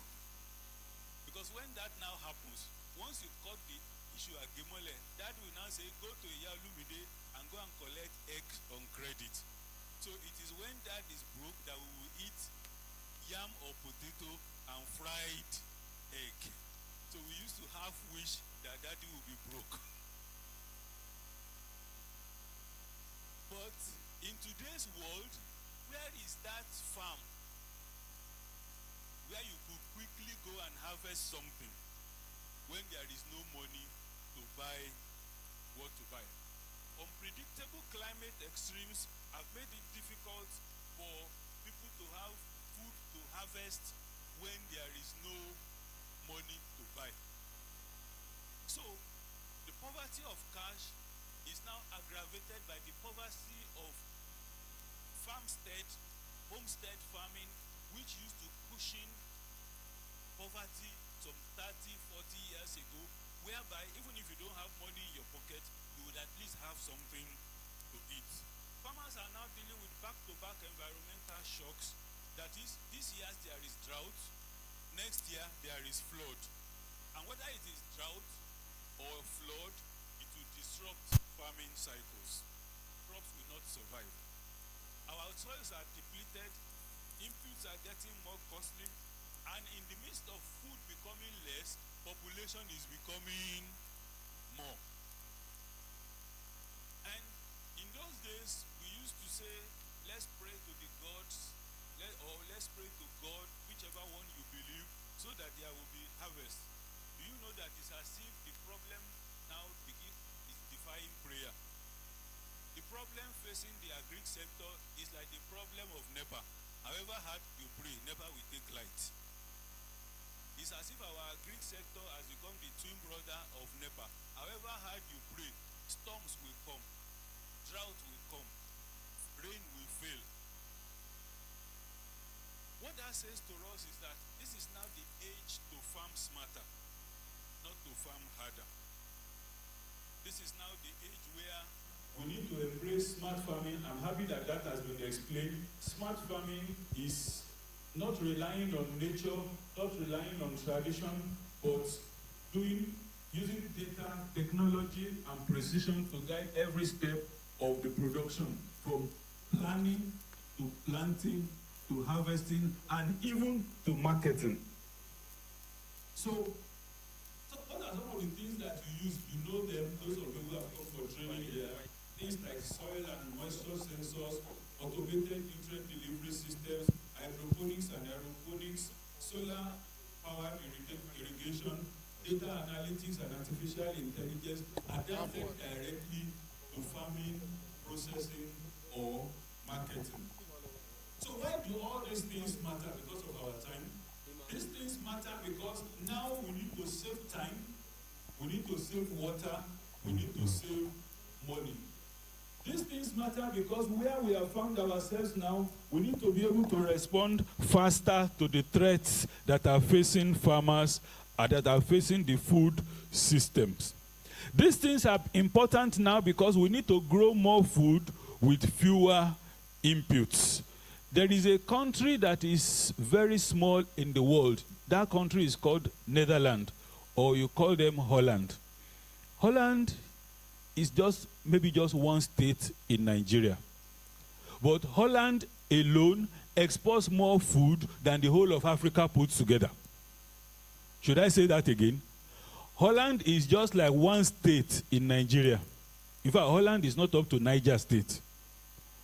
But Holland exports more food than the whole of Africa put together. How do they do it? They do it by what we have come here to talk about today, smart farming. If you go to some parts of Holland, this pillar that you are looking at is enough to hold several plants.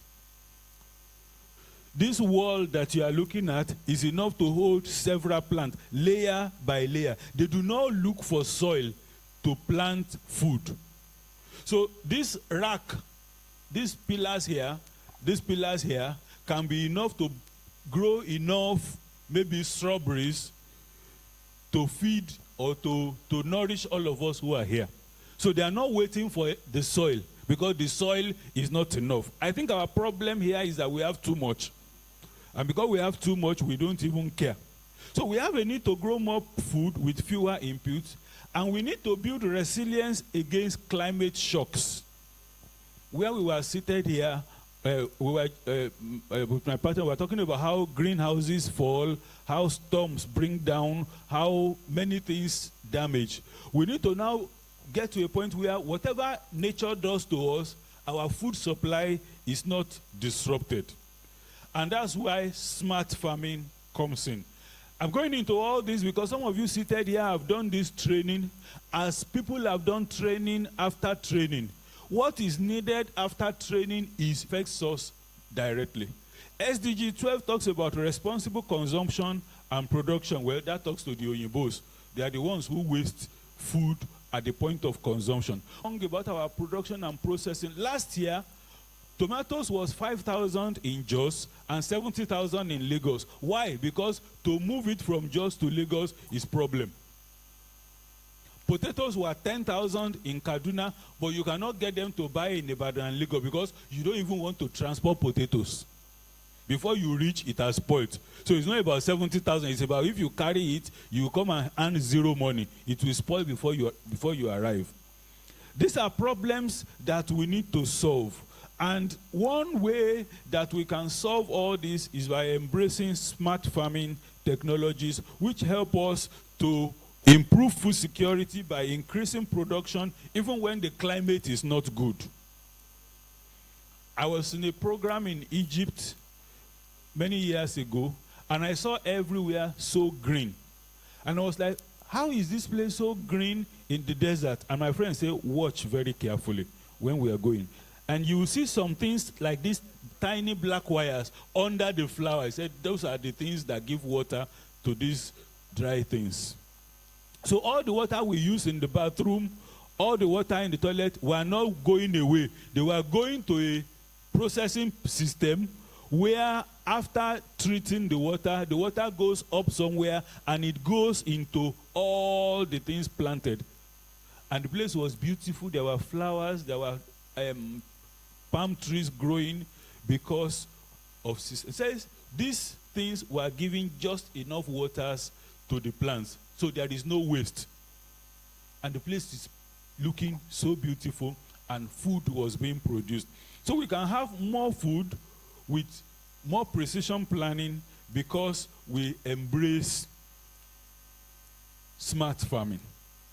There is also the problem of traditional farming, wasting water, wasting fertilizer, and wasting energy. Some of you whose parents are farmers know how expensive NPK can be now.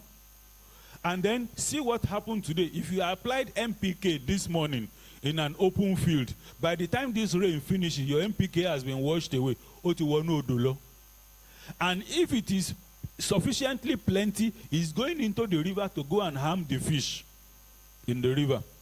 So in addition to experiencing wastage on your farm, there is also damage to the environment. So these are things that smart farming helps to reduce waste, to help the environment. Smart farming reduces through targeted use of resources. Only what is needed is used and when it is needed. Do you know that in a smart farming setup, by this morning, the system would have told you that rain will fall today. Don't do A, B, C operations. It helps to build a food system that is more efficient, less polluting, and more circular. That is, we can circulate our resources.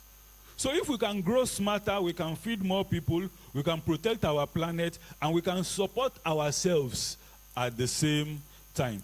So I'm campaigning for us that we should embrace smart farming. Those of us who have learned it, don't just learn it for learning's sake. Don't just say, my parents sent me here. Once I escape from this place, I'm going to apply to a bank.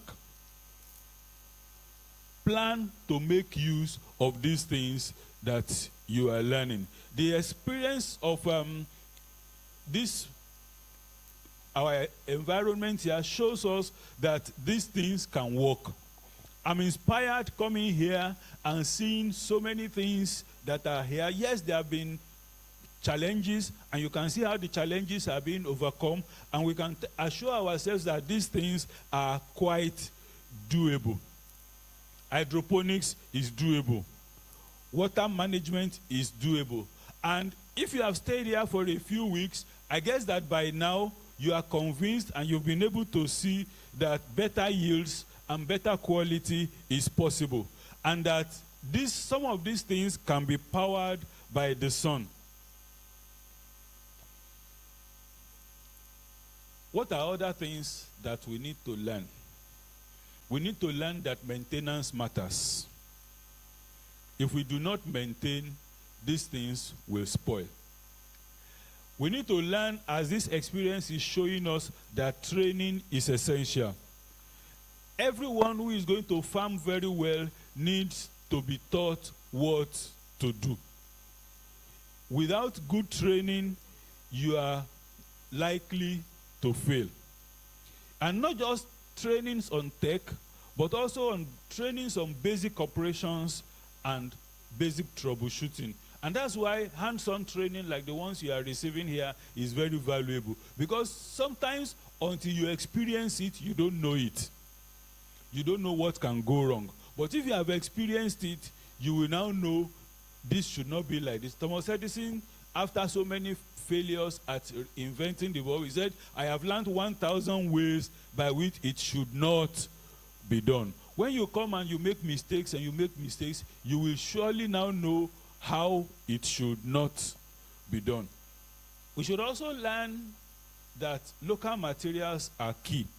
I think the dollar exchange rate has taught us that very well now, that we should begin to think of how do we use local materials to substitute for imported materials. So as you go through this training and they are teaching you so many things, let it be ringing in our minds.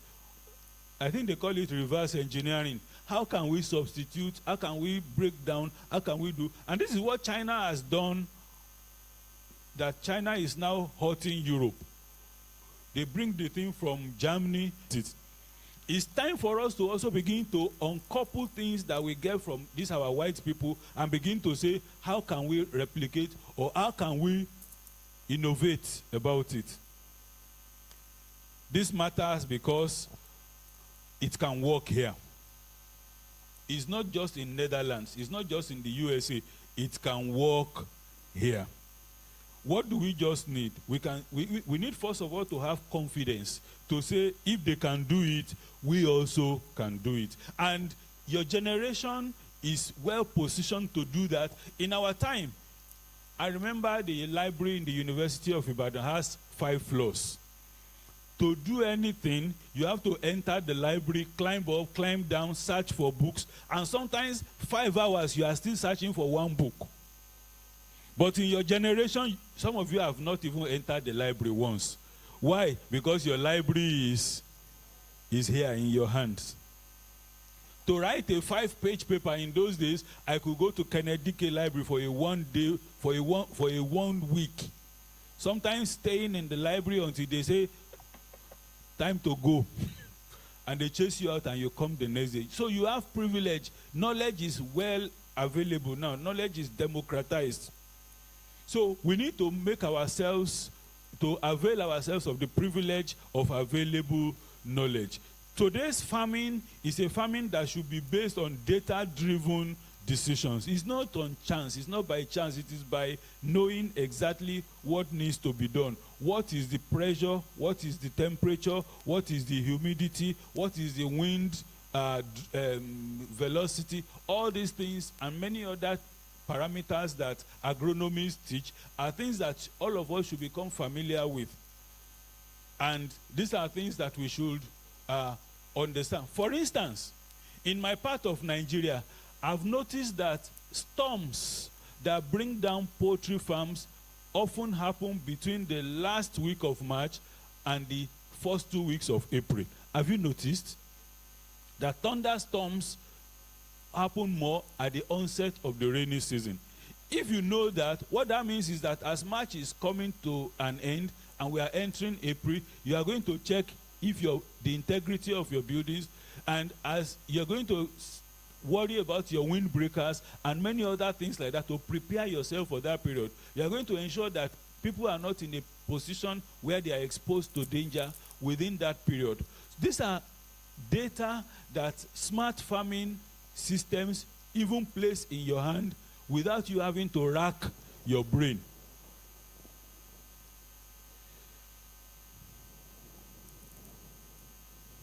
As I said, mobile dashboards and apps, AI and machine learning tools, geospatial techs and drones that we can embrace. For example, in Kenya, as of today, drones help to monitor large farms, to detect when plants are sick, and to apply treatments precisely where needed, saving time and chemical. You can imagine you having 40 acres of a farm, and drones telling you that it's not all the farm that need treatment. It is zone A, B, C. So instead of treating all of them, you can treat only in places that there is a problem. Currently in Ghana, farmers are using market price analytics apps to increase their income 20 to 30% by selling produce to the right buyers at the right time. You know, many of us produce and we are just praying to God. Now, they say, stop disturbing God. Just buy an app and you will know where to sell, when to sell. This matters because it will now help you to plan ahead instead of reacting to problem. It will save your money on water. It will save your money on fertilizer. It will save your money on pesticides. It will make farming less risky for you, and it will build a bridge between traditional and farming and modern farming. In other words, the future of agriculture is digital. The farmer's new tool is not just a hoe, but this thing in your hand has become a very powerful tool even for farmers. You can ask questions on your phone that enables you to farm better. You can manage money on your phone in a way that enables you to farm better. You can even manage security on your phone. I guess all of us know that now. You can manage security on your phone that enables you to farm better. And if you are strong enough, between your phone and your drone, you can deal with any thief on your farm. Just activate the drone and they will not know who is shooting them. Some of them are adaptations of your normal recreational or photographic drones. Just adapt them with some small technology. So, what are some of the things we need to do? We need to learn that we can cooperate. Farm as a service. You don't have to buy the equipment. Some people can buy the equipment and you can lease. You don't have to own everything. And the benefit of our gatherings like this is that we can form networks. The way people used to gather together to buy tractors and they say, they will do my farm today, do your farm today, do your farm tomorrow, is the same way we can also cooperate to embrace or to utilize smart farming facilities. Do you know that a single drone can be shared by 10? Some of the equipments that you need to get, some of the surveillance, some of the monitoring, sensory equipments, if you alone own it, it is actually underutilization. So you can cooperate to own. You can also create digital marketplaces such that while you are still in your house, you have finished selling everything. In fact, while you are still planting, those who will buy, you already know them and you have already structured money for them. these things can be done with the aid of technology. And most importantly, you can incubate your business better with this smart farming philosophy. That is, this thing of the reason why I'm not growing is that there is no helper. You can find helper if you belong to smart farming communities. Because why are there no helpers? Those who have money are also afraid. They don't want to lose their money. I happen to have a privilege of being exposed to bankers in the analog age. Union Bank, First Bank, Zenith Bank, all those banks. When you go to their finance meetings, what they always say is that Agric is risky. So it's not that there is no money. The problem is that Agric is risky. But when they now find out that you have a risk-free 12-month system, they are more likely to give you money. That's why some of the young people that went into Agric, I don't want to mention their names, 2010, 2012, 2015, you remember them? Farm this, farm that. They raised a lot of money because they were able to present a face of Agric that appeared less risky. But Agric was not risky. The young people themselves were very risky. The farm did not collapse, but they were the ones who took the money and ran. So I'm begging us, don't let us be risky. So what's the big idea here? The big idea is that you don't need to own everything. You just need to access the right services. And scalable does not mean complex. It means that you just want to make it repeatable and sustainable. So access is more important than ownership. Don't wait till you own everything. Collaboration unlocks scale. So as we are seated here, make friends, collaborate, and do things together. Smart farmers need smart support. And if government is not supporting us, we can support ourselves. Support ourselves with training, support ourselves with entrepreneurship, support ourselves with knowledge sharing, extension. And part of it is that let's develop an inclusive system. Let boys and girls work together. Let young men and young women work together. And we can make this a very dignified work. Let's have community engagement and trust. Let's begin to trust ourselves. Let's begin to form great partnerships out of this. And this one, they're always accusing me. Let's marry one another. Did you hear me? Farmers, let's marry one another. Because if it is your husband's farm, you will keep it better. If it is your wife's farm, if it's your wife's money, you will keep it better. And then if you steal it, the money is still in the house, right? So let's marry one another so that these things can be kept inside the family. What's the big idea? Empowerment is not just about access to tools, it's about building confidence, building competence, and building community support. And I'm saying that part of that community support might actually be that we marry one another. I thought somebody will say that's right.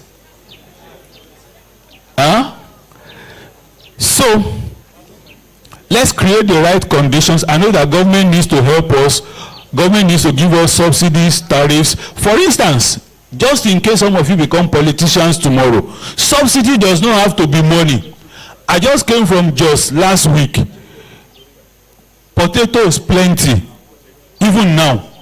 What do they need to do? Just provide cold vehicles that will bring the potatoes. Sometimes tomatoes are harvested and they spoil. Subsidy does not have to be money. Subsidy can be a cooling system that keeps them cool so that they don't spoil. There is a market around the Kire where they sell plantain and banana. If you've been there traveling to Ife at Kire, banana spoils there, plantain spoils there, and they don't have to spoil. All the subsidy they need is solar cooling rooms. If government were to put solar cooling rooms there, okay, you could not finish selling your banana, keep it in the cooling room, government owns it. You will come back tomorrow and your banana is still fresh. These are simple things that could be done. Standardization and certification. Government can help us to standardize. Many of us could export, but the paper we need to export is not available, or we do not have the money. I want to sell 1 million naira worth of fish. The certificate that I will use to sell is 3 million naira. What will I do? I will just carry my fish jeje to the local market. Government can subsidize standardization and certification for us. Government can subsidize privacy and protection and farmer protection. Government can facilitate PPPs for us. Government can subsidize legal issues for us. So what's the big idea here? Is that smart farming is not just about gadgets. It's about building an ecosystem. Because when we speak all of this, you think it's just about gadgets. It's not just about gadgets. It's about having an environment that protects us. If farmers are expected to modernize, they need policy that enables them to modernize. I want to close now by saying to us that we cannot wait for the perfect climate. We must build farms that thrive despite our imperfection. So don't wait for perfect conditions. Start doing something now. You don't have to wait to be big. Start even with the small one you can. Many of you seated here have already joined the program. You have done a very good thing. The next one is that start something small.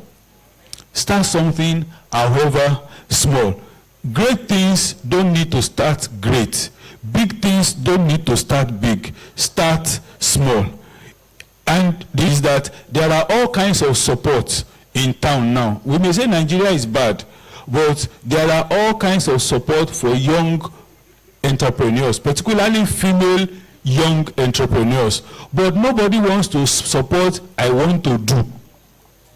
Did you hear me? Nobody wants to support I want to do. But you just start and you are going to find out that there are helpers out there. Particularly those of you who are female here. I'm aware of 600,000 naira interest-free, 1.5 million naira interest-free for ladies, for young ladies, particularly if you are under 25. But we young men, there is nothing for you. I'm serious. Most of the free, interest-free, this and this is for young girls. So support your girlfriend. Let her get the money together. Innovation is not just for tech people. It's for farmers. It's for you. It's for me. It's for all of us.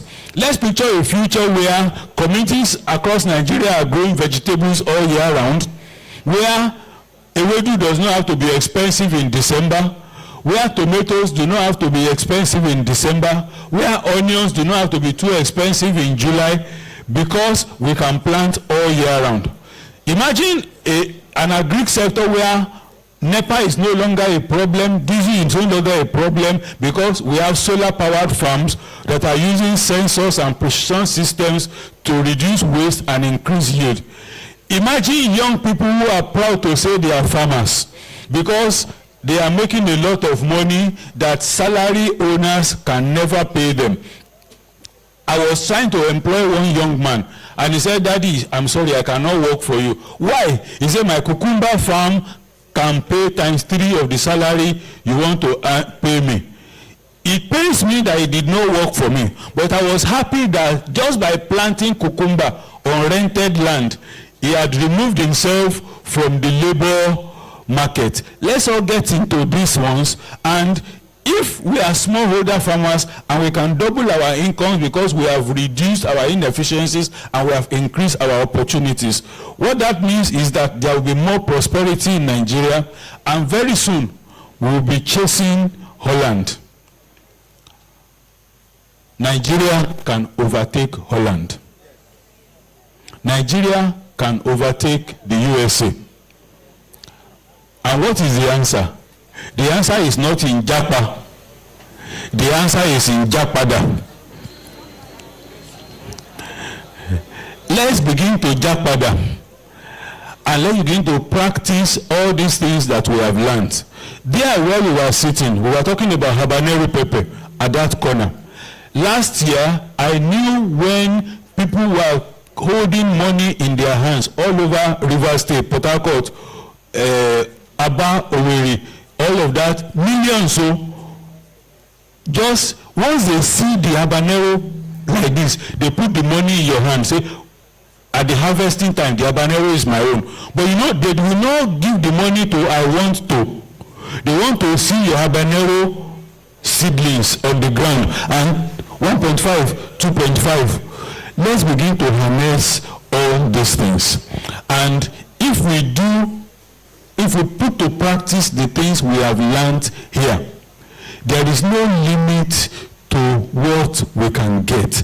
As of today, there is a 5-story building somewhere in Lagos where they are processing spices for the food industry in Nigeria. All those spices come from India. They do not want to import. The problem is that they can find in Nigeria. I have a friend who is looking for ginger. He has money in his hand. He is looking for ginger to export. He cannot find. I have a friend who is looking for lemongrass. If he can find enough lemongrass, because there is a factory in Spain that uses lemongrass from Nigeria. He has money to pay. He cannot find. I can go on and on and on. We used to blame insecurity. Insecurity is reducing now.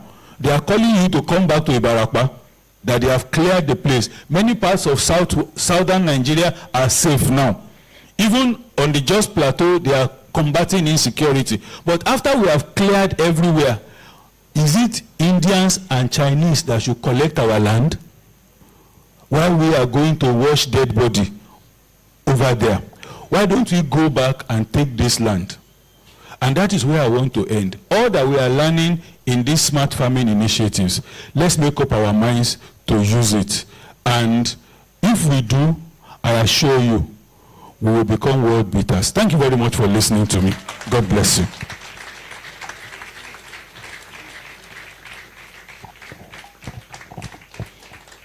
We can do better than that, please.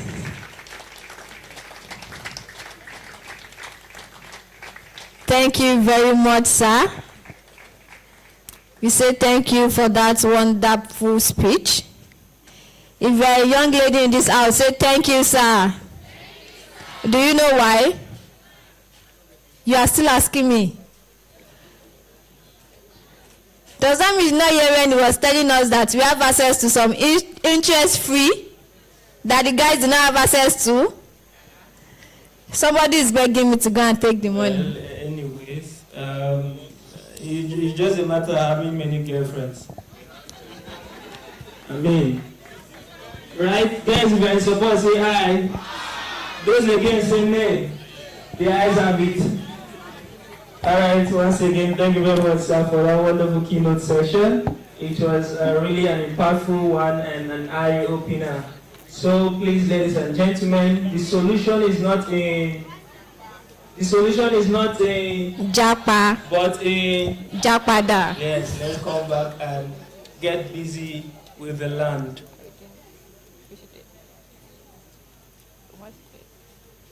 Okay, quickly before moving on, our speaker has a little announcement for us. We'll be handing over the mic to him to shed more light on the announcement.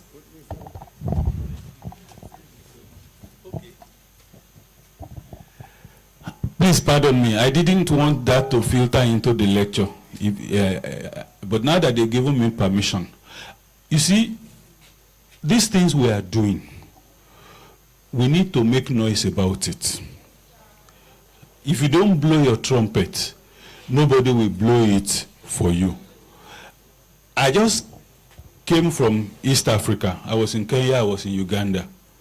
And if you know, the people that enjoy grants and aid more, Kenya, Uganda, Rwanda, maybe South Africa, do you know that they are not doing 1/4 of what we are doing?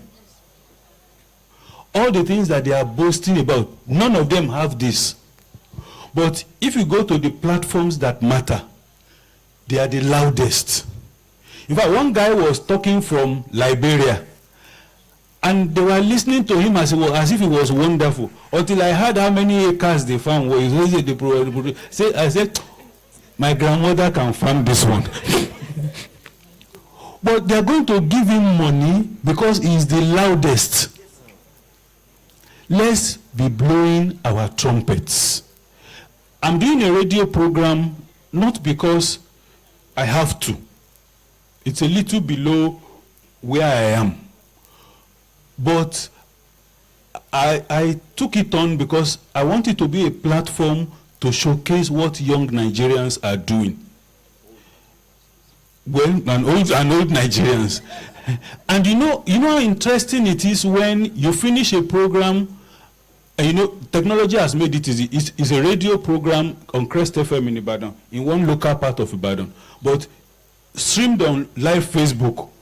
One day on the program, I was cracking a joke that when I was young, I would throw cassava up, I would cut it with my hand, with a knife, and then I got a call from Chicago in the US that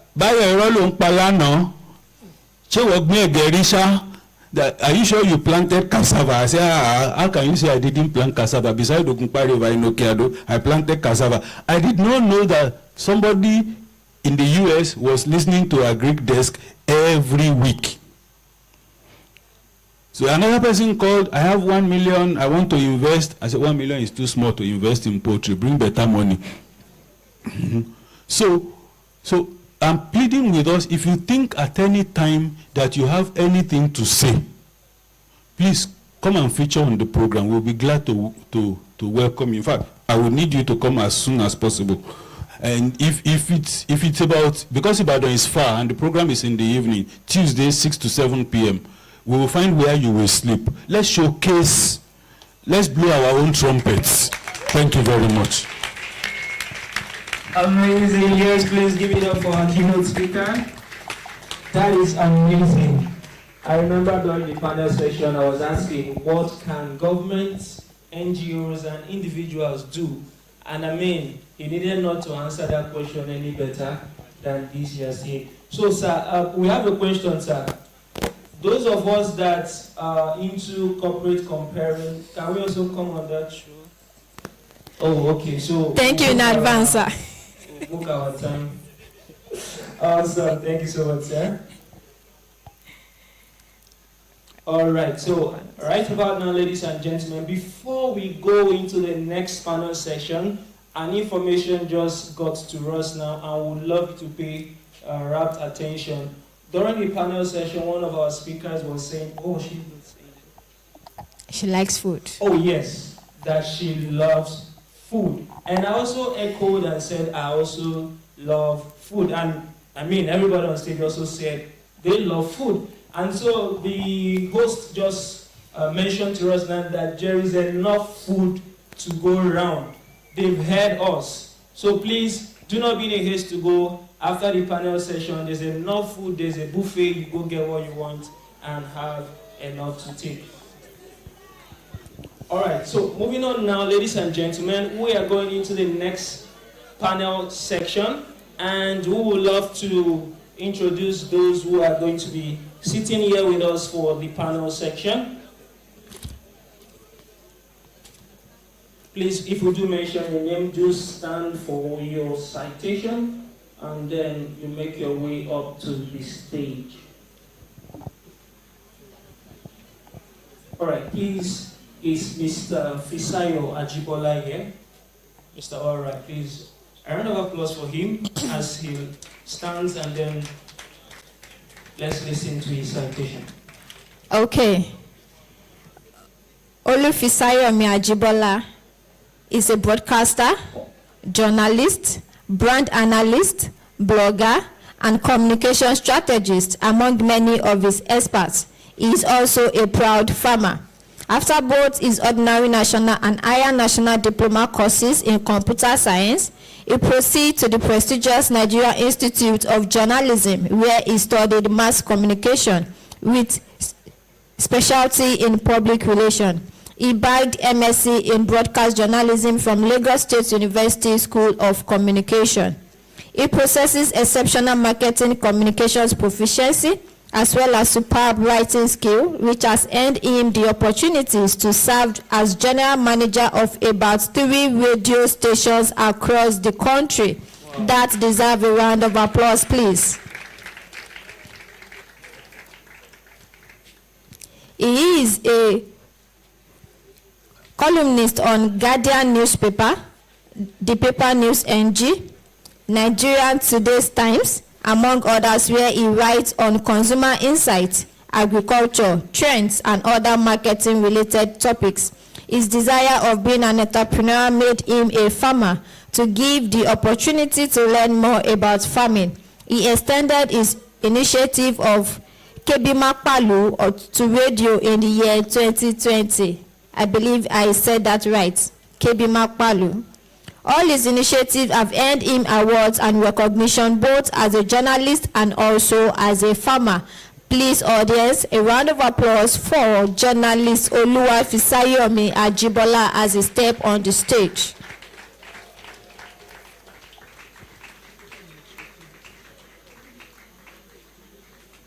Thank you very much, journalist, for coming.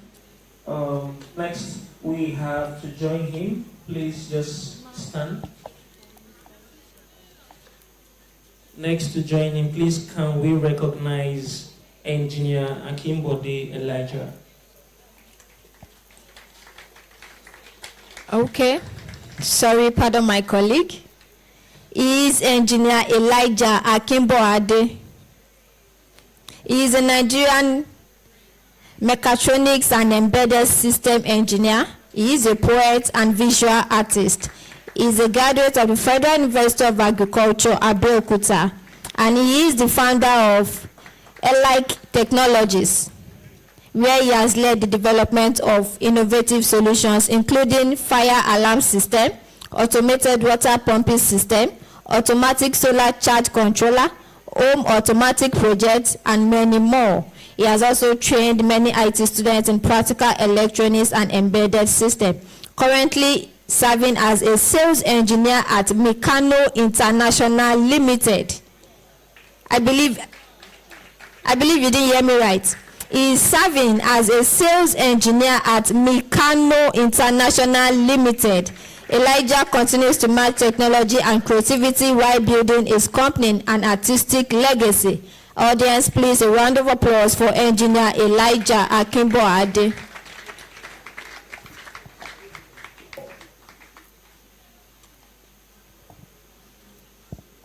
Thank you very much for coming, Engineer.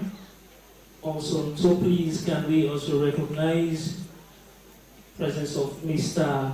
Oluwatosin Familola? Is he here? We got word that he's supposed to be here. Oh, okay, so he's still unavoidably absent. All right, please, can we have Barrister Victor Abiola, please? Barrister Victor, all right. Okay, quickly, Barrister Victor Abiola is a Nigerian Agri-Tech entrepreneur, blockchain enthusiast, lawyer, and the founder and CEO of Farm Hub Agro Services, an innovative agricultural technology company based in Osun State, whose aim is to be the biggest livestock producing farm in the southwest before the end of 2026. Their goal is simple: to make readily available and, most importantly, affordable for people. From modernized crop production to great innovative livestock farming, Barrister Abiola gracefully carries his experts across board. Barrister Abiola's vision includes leveraging blockchain technology and infusing other beautiful technology to enhance transparency and efficiency in the agricultural sector. He aims to revolutionize traditional farming practice to boost food production. Under his leadership, Farm Hub has emerged as a pioneer in integrating blockchain technology into agriculture, making it the first agricultural company in Africa to accept cryptocurrency payments since 2020. A round of applause for that, please. Now, this is the definition of a tech savvy. Barrister Abiola's work exemplify how technology and agriculture can intersect to create sustainable and profitable farming solution in Nigeria and beyond. When he is not revolutionizing the agri-tech industry, Victor Abiola is traveling the world, having traveled to over 10 countries and 5 continents, experiencing new cultures and learning valuable lessons. Audience, I present to you Barrister Victor Abiola, CEO of Farm Hub Agro Services, as he mounts on the stage.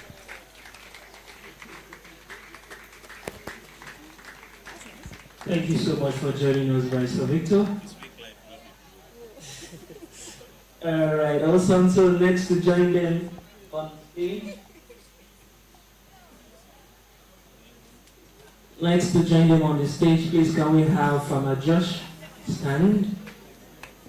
Farmer Josh. Okay, so popularly known as Farmer Josh, Mr. Ayodele Joshua is an innovative entrepreneur and the driving force behind Ultra Josh 360, which is a leading agricultural brand committed to transforming food systems through sustainable vegetable production, market access support, and nutritional innovation. His work integrates modern agronomy with agribusiness development, especially through the production and promotion of orange-fleshed sweet potatoes for nutritious, cost-effective bread alternatives. As a passionate advocate for youth engagement in agriculture, he is a beneficiary of the Enterprise for Youth in Agriculture initiative, which empowers young people through hands-on training, agribusiness mentorship, and entrepreneurial support.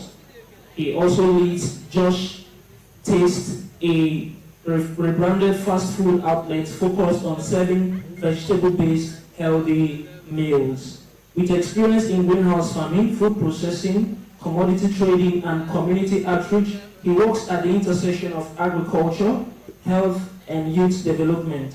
He is committed to reducing food waste, increasing local food value, and creating livelihood opportunities through scalable agro solutions. Ladies and gentlemen, please let's make welcome Mr. Joshua.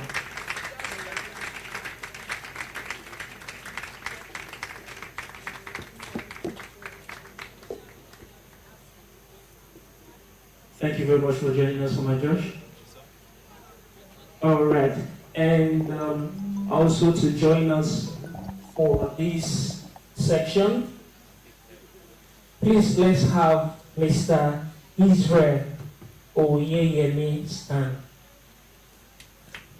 Also,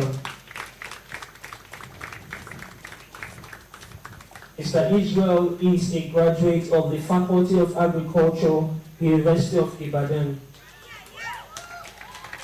He also holds an MBA in agribusiness from the University of Ibadan Business School. He is the founder and team lead of Calvary Farm and Feeds, a venture he began during his undergraduate studies. His passion for agriculture and clear vision has driven the expansion and diversification of the farming operations. He has acquired hands-on experience in poultry, rabbitry, goat and sheep farming, on other livestock enterprises as well as crop production. Mr. Israel is a passionate advocate for youth engagement in agriculture and has spoken to numerous audiences on this subject. He is the founder of the CFF Agro Schooling Initiative, a non-profit organization focused on educating secondary school students about modern agriculture.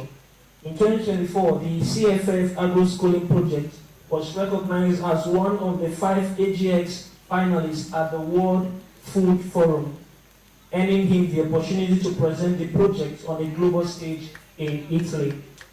He is also the author of 2 recently published books on agriculture, An Insight into Modern Agriculture 1, and a handbook on horticulture, that is on rabbit farming. All right, please, ladies and gentlemen, and we make welcome Mr. Israel to the stage.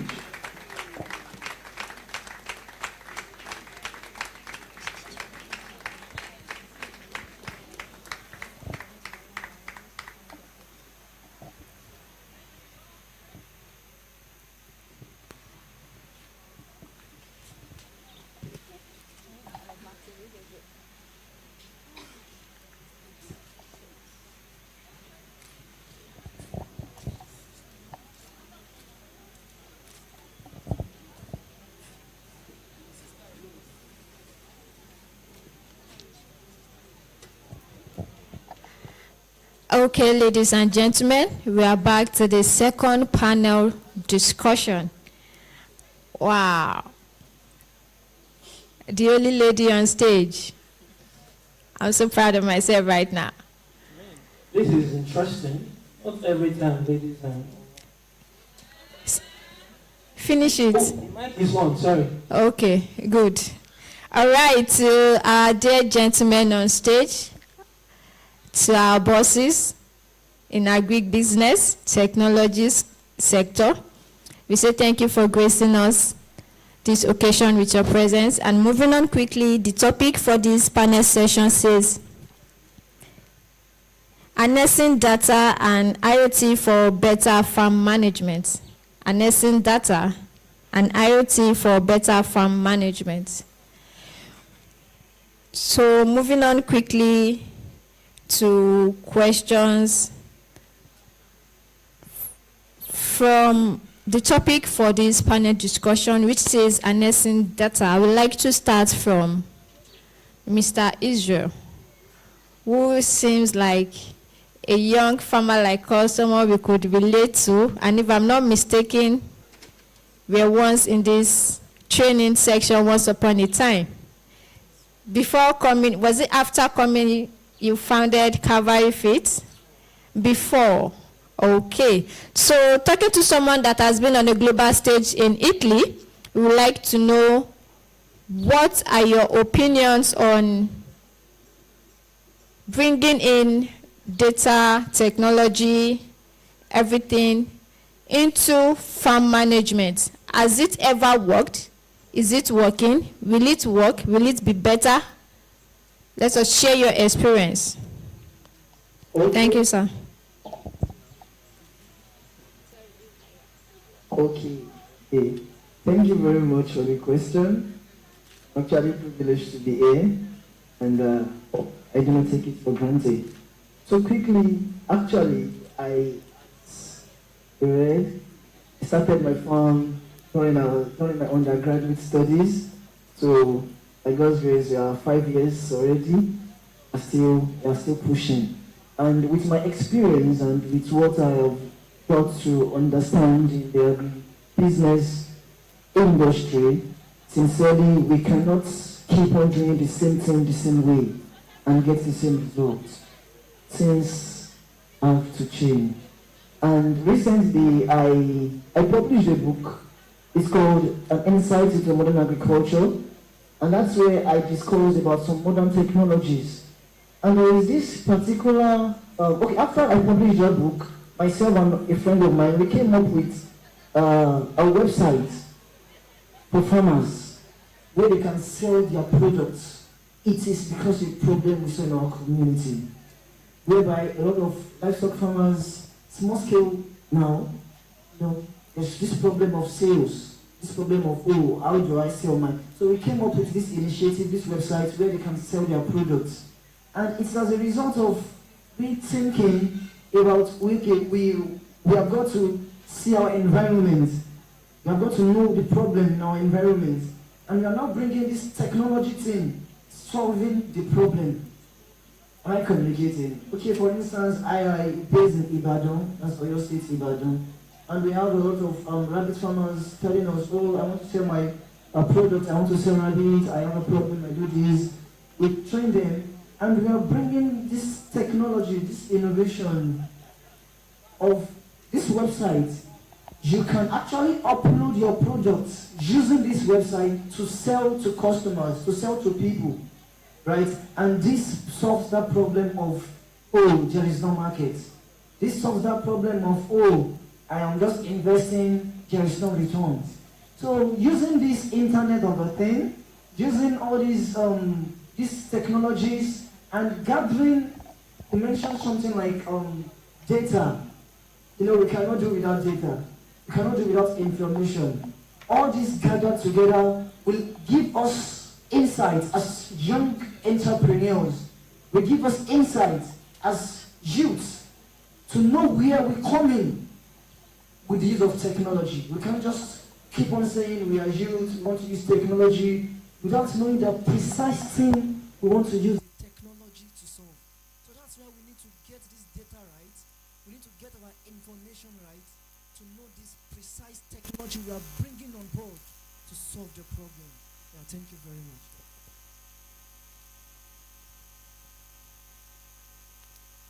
Very much, sir. Thank you. Thank you for explaining it in a way that you create something that solves a problem. You solve the problem, which is market. I hope we have intending rabbit farmer. It could be anything. The platform is open to any agricultural produce.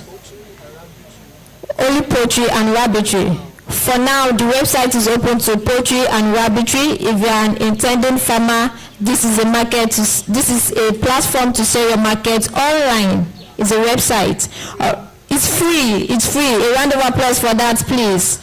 Thank you very much for that invention. Okay, moving on to Barrister Victor. Okay. Am I the only one who is confused about what a barrister is doing in agribusiness? Am I the only one? He's setting the law straight, so you shouldn't be surprised about that. Of course, there are laws in agriculture. All right, sir. In as much as I would like you to talk about how does technology support sustainable agricultural practices? Okay, sir.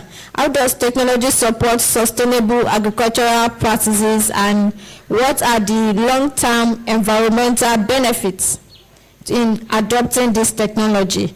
But before answering that question, I would like you to start from the journey from a barrister to agri sector. Thank you, sir. Okay, thank you very much. And good afternoon to everyone. Good afternoon, everyone. Are we hungry? Pastor Larry, your people are hungry. So okay, let me just go right into it. They said there's enough food, so don't worry, everybody will see it. Thank you for having me once again, and it's good to be back. I used to be in Silas. This is what course now. Cohort 10. Okay, I was in cohort 8, so we are still together.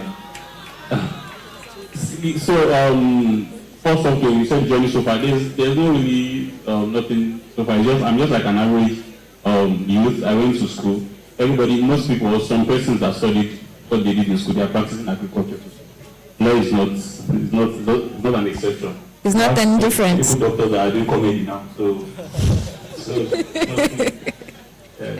Pals is doing music, so there's nothing serious about it. So it's just why I went into agri after I'm still practicing though. I still went to court like two weeks ago. Not wow. Practicing. Yes. So but I have a farm, so yes, I'm fully into agriculture. So why I went to it is just for the passion and of course to solve food security. See that food is very expensive everywhere, and like what every other person has said here today, food will always keep getting people will always keep getting more, and why the people that are producing the food keep getting lesser. So that's like the reason why I just really wanted to just go into it. So that's the main reason why I'm into it. So back to your question, the way to solve or bring tech and the advantages of tech into agriculture. So there are a lot of advantages, and I think the last speaker, the keynote speaker, Maroga, the doctor, I think he really explained most of these things. So I think I'll just talk some of the things. Maybe I'll repeat some of them, maybe. But I think we should understand something as youth. There's something that we are not getting about this smart farming or this tech thing. So I think there's an issue of understanding that we must actually have a business first, or understanding that we must actually know the principle of what we are doing before we apply tech into it. So, for example, let's say I'm a livestock person. I do into animals, poultry, rabbits, no, not rabbits yet. I do poultry, pig, and fish for now. So if you don't understand how to manage these animals, if you don't understand how to, for crops too, if you don't understand how to plant, I'm talking to farmers now. If you don't understand how to plant, how to actually till the ground, you don't understand, okay, it takes so amount of time for this plant to grow, it takes so amount of time for these animals to reach its maturity. You need to understand the business of what you are doing first. You need to understand the science of what you are doing first before you now talk about tech. Tech is technology, like literally. So it's just what tech will come to this to enhance what you are doing before. So if you don't have an actual business, if you don't have an actual knowledge of what that thing is, if you don't know how to plant, then how would you want to even apply? Like what you said, there's no, if you understand what you need, there's no way to use the technology for the data. So I think the first thing, and I think it's beautiful why all of us come to here to learn soilless farming and greenhouse construction and all of that good stuff. So if you understand these things first, it is now then you can now decide that okay, now there's a way to enhance what I've learned, there's a way to add technology to it. This is what I need now. I need some surveillance, I need this, I need that. So I think we should also get that. I think that is very key, and I think nobody's talking about that. If you don't have the knowledge of what to do, on how to create, on how to plant, on how to farm, then this whole smart farming is a fools, the fugazi. So we need to understand first on how to do these things, on how to plant, on how to, if it's animals you want to do, on how to manage these animals, first off, before you can now talk about the technology into it. So that's one thing I want to say. Then the other thing, then the advantage is so enormous. There's nothing that that technology will go into that will not have a very wonderful advantage. And number one is the time. It will save you a lot of time. They mentioned about using drone to do fertilizer. I've seen it. Of to spray fertilizer. There's this man, Femi Adekoya, I don't know if you guys know him. Yeah, flying farm. Thank you very much. The flying farmer. I've seen him do the thing. I've seen him when I was in Kote. He came to Soile one time. I was there with him. I've been in one or two of his exhibitions. So these are things that are happening. You can use drone for that. It saves time. So yes, it saves time. Then it also saves resources. The keynote speaker mentioned it. Instead of you using like all the chemicals to spray one particular, all of them, you just select the ones that need the chemicals. Then that way you don't waste too much chemicals. So they are I can go on and on and on and on. But my own issue is that please and please, before you want to go into tech, and those that maybe the people that are more like into the technical part, that want to start building stuff, please, enough of building apps. Please. What we need are processors. What we need are inventions. The keynote speaker mentioned about one part of the country selling for 5,000, now selling for 70,000, just because the issue is that transportation. Why can't we get someone that would give us code vehicles that can solve that problem? So please, these are the issues that we need to start talking about. These are things that let's start relating to farmers. Let's start coming into the sector. Let's start learning about the science, learning about the business first, before we now think of ways to now bring technology into it. If you don't understand what we are planting, if you don't understand how to plant, if you don't understand how to grow, and I'm very happy that they are teaching that in Soilis, how you start from seedling. So thank you. All right, thank you to the man that accepts cryptocurrency as a means of payment. So if I want to buy 1 kg of chicken, I can pay via crypto. Wow. Wow, that's really great. Thank you. Okay, sir. All right, thank you very much. I will hand over to Mr. Miracle for the next set of questions for our panelists. Thank you, Abigail. Thank you for all our panelists that have spoken so far. And well, let me comment my result. Maybe I'll come back to it. The farming barrister. I'll come back to it. Anyway, what kind of crypto do you accept? Do you accept all? You accept hamster? Alright, awesome. Alright, so the next questions, I will come to someone who is an engineer and has quite currently working with Nintendo International as the sales engineer. When we talk sales, I mean, from what I have read and the little things I've done in sales, sales is the lifeblood of any business. So if there's no sales, there's no business. So I would like you to share with us, I know if we engage you now, you may not live here because you have vast experience, but in 2 minutes, can you just summarize some of the newest ways, or rather, it may not be new, but best ways as agricultural ventures, practices, entrepreneurs that we can leverage for better sales? Trust me, lots of business owners, lots of farmers struggling with sales and all. From your experience, are there technologies we need to leverage? Are there things we are not doing right to actually have this sales game running better? Okay, thank you very much. Good afternoon. According to the question you asked, first of all, you have to know what your customer actually needs. That's the first thing. Because, for instance, a farmer cannot say he wants A and you are providing him B. That means you are already out of business. It's about knowing what the person wants, first of all. And again, timing is very important in any business you are doing. Because, for instance, if a customer says he needs something at that particular point, if you are unable to provide it, there are many competitors out there to go out there to go and make a competitor. So which means knowing what the farmer needs and giving it to him at the right time, which and again, the final thing is to come back, which is after sales is very important in business. Okay, how did I approach the business after doing the first deal? Did I give him the follow-up? For instance, let me try to give an example of where I'm working recently.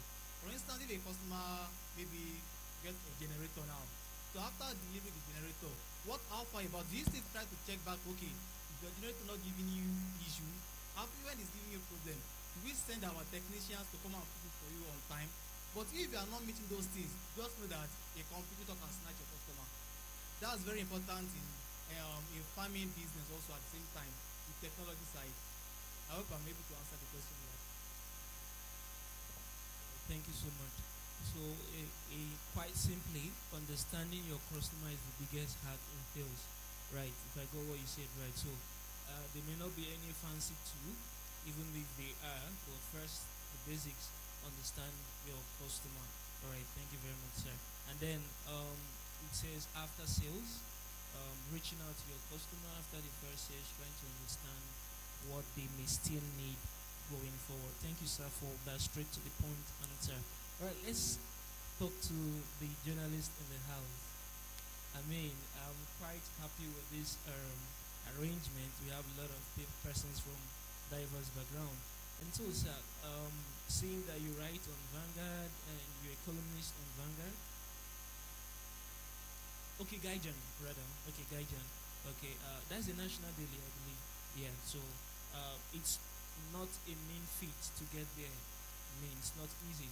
So, can you bring the link? Can you just talk us through it? I believe what you write about are things that are making the news, right? Things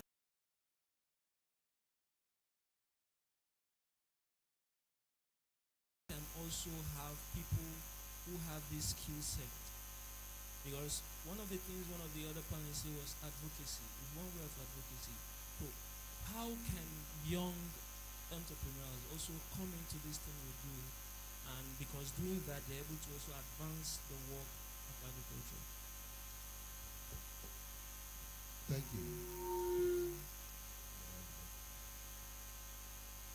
Okay, thank you. Good afternoon. Yeah.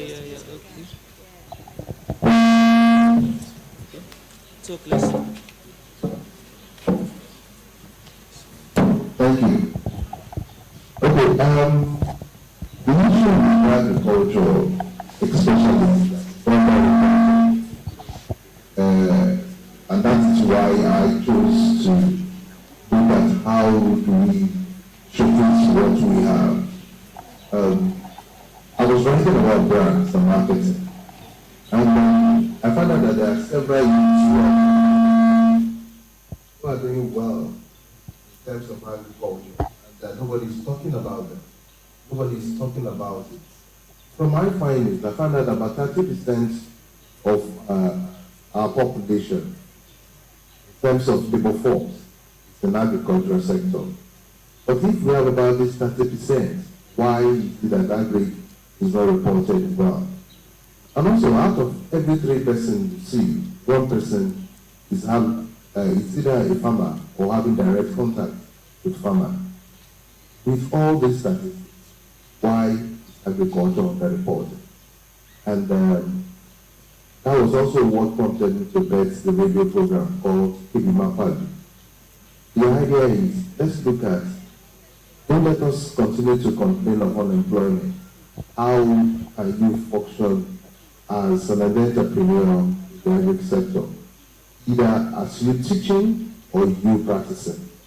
And for the few years that I've been into, I've seen that there are several people who are interested in showcasing what they have, but nobody is even looking at their side. But the moment they started showcasing it, several people are turning attention to them.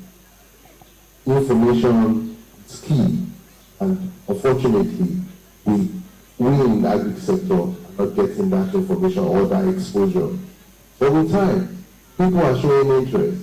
If you look at our newspapers, Data Punch, Vanguard, any, they only give very few consideration, if not half page to agri. People are doing several things, fantastic things. When one panelist was here, I think it was Osita, he mentioned about a lady that did something fantastic in agri. I can't remember how he mentioned it. And I found out that nobody has reported.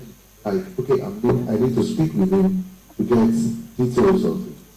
People are doing well, very well in agri, but nobody is reporting. Let's take an example from what we've been done in Soilless, this Soilless lab. I get to find out about it about maybe like 4 or 5 years ago.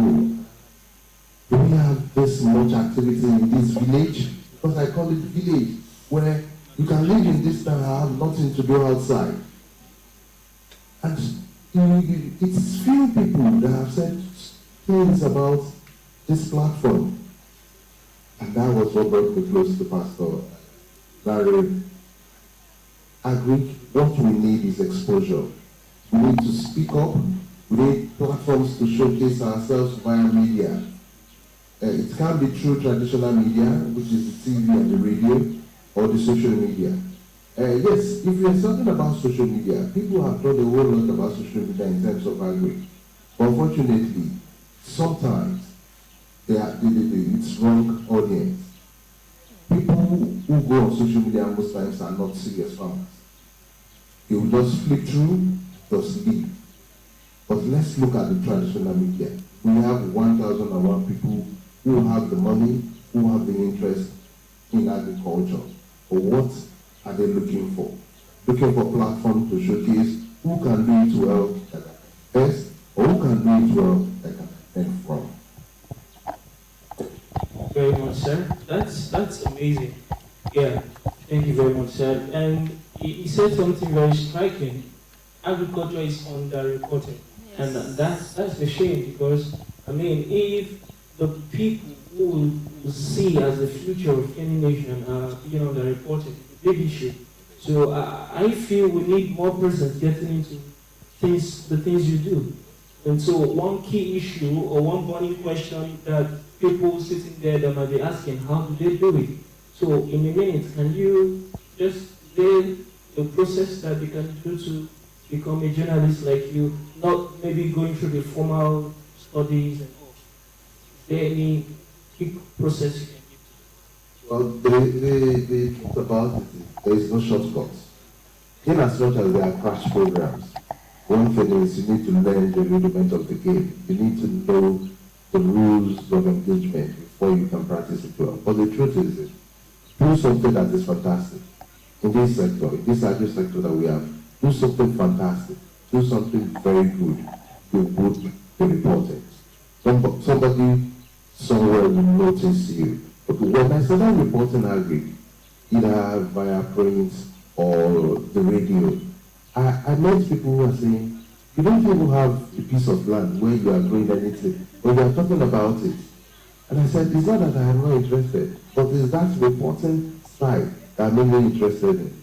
And in this aspect of reporting, I have somebody who has given me 50 acres of land for me to plant, which I'm currently running. Another person gave me 100 acres of land for me, which I don't know what to do with it yet.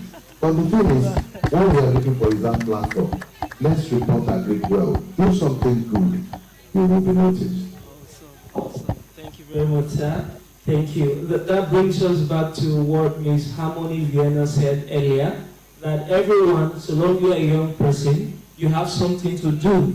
And from what he has said, via reporting, he's got some things to show for it. All right, moving on to Farmer Josh. Ms. Adedayo, do you have a question for him?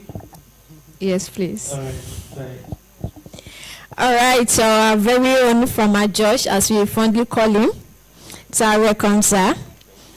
Okay, as a youth that came into the training, and then after you pick up interest in agri sector, to my best of knowledge, you were already in agri before coming into it for the training. Wow, that's nice.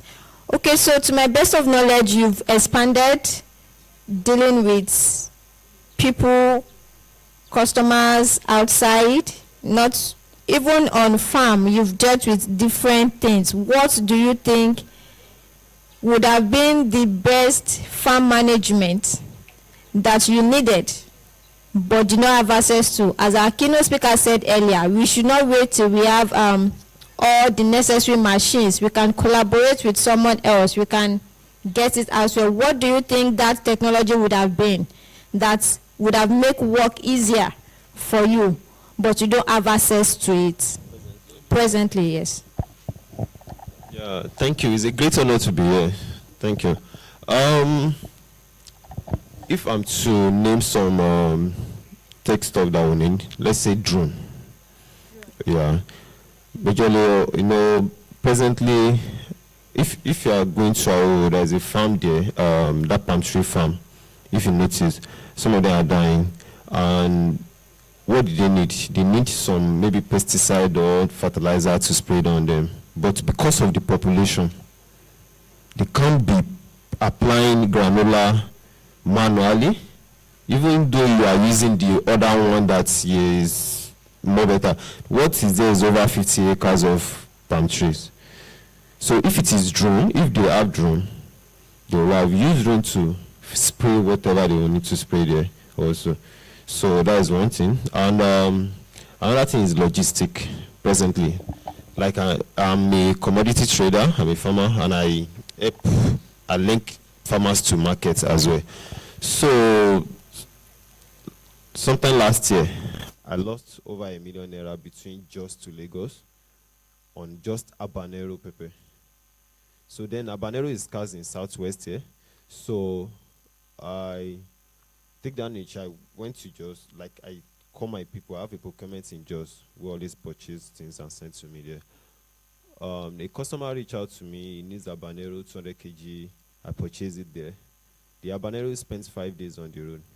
By the time he got here, everything has turned to water. So he gets to my 12. The guy complained he cannot take it, whatever. He needs his money back. Cool. I beg the clients. I call my guy again to send another one because I'm a risk taker. I don't go back. Either I fall, I keep trying back again. It's no matter of money. So, but because I'm trying to get to somewhere which I need to get there, I don't want to go back.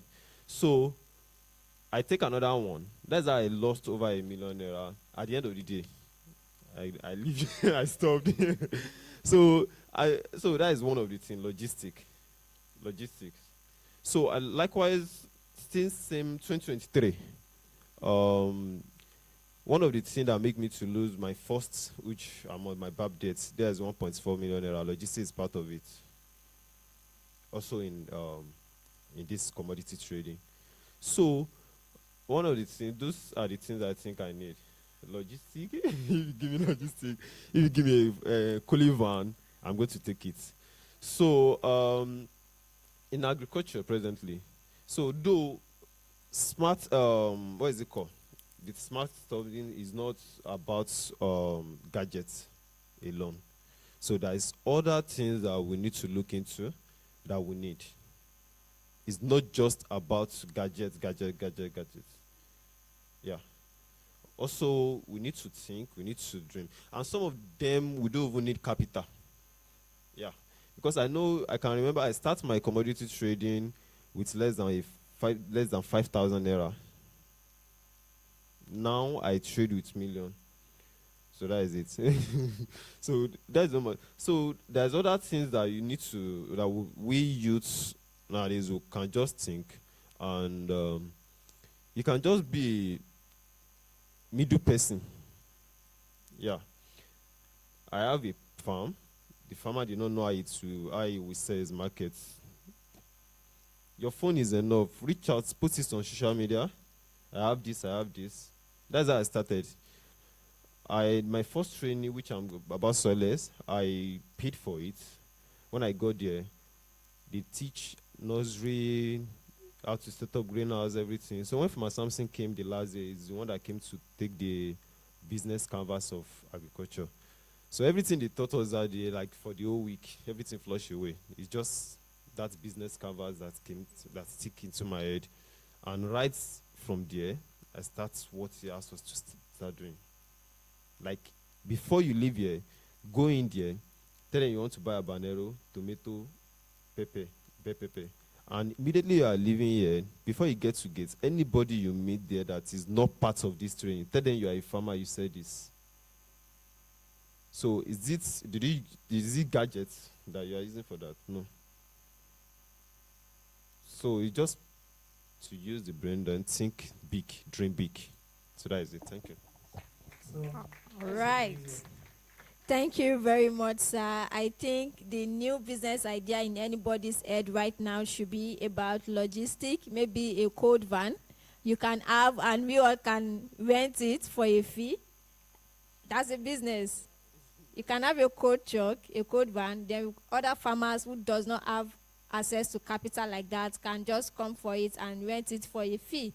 With that, logistic and the issue of losing millions of naira in form of logistic would have been sorted. Wow. Okay, so there you have it, ladies and gentlemen. We've had our amazing set of panelists talk to us, from Mr. Israel to Barrister Victor, from George, and our amazing journalist. I love his voice. I mean, I'll come for voice training later, sir. Yes. And then the engineer that works with Ricardo International. Thank you so much for coming. Right about now, it has been an amazing time listening and learning from your expertise. Before we go, please, we would have a joint photograph. Can we have the team lead of SFI, Smart Farm Initiative Hub Limited, join us on stage, and also the business manager of SFI, Engineer Theophilus Williams, join us on stage as we take the joint photograph.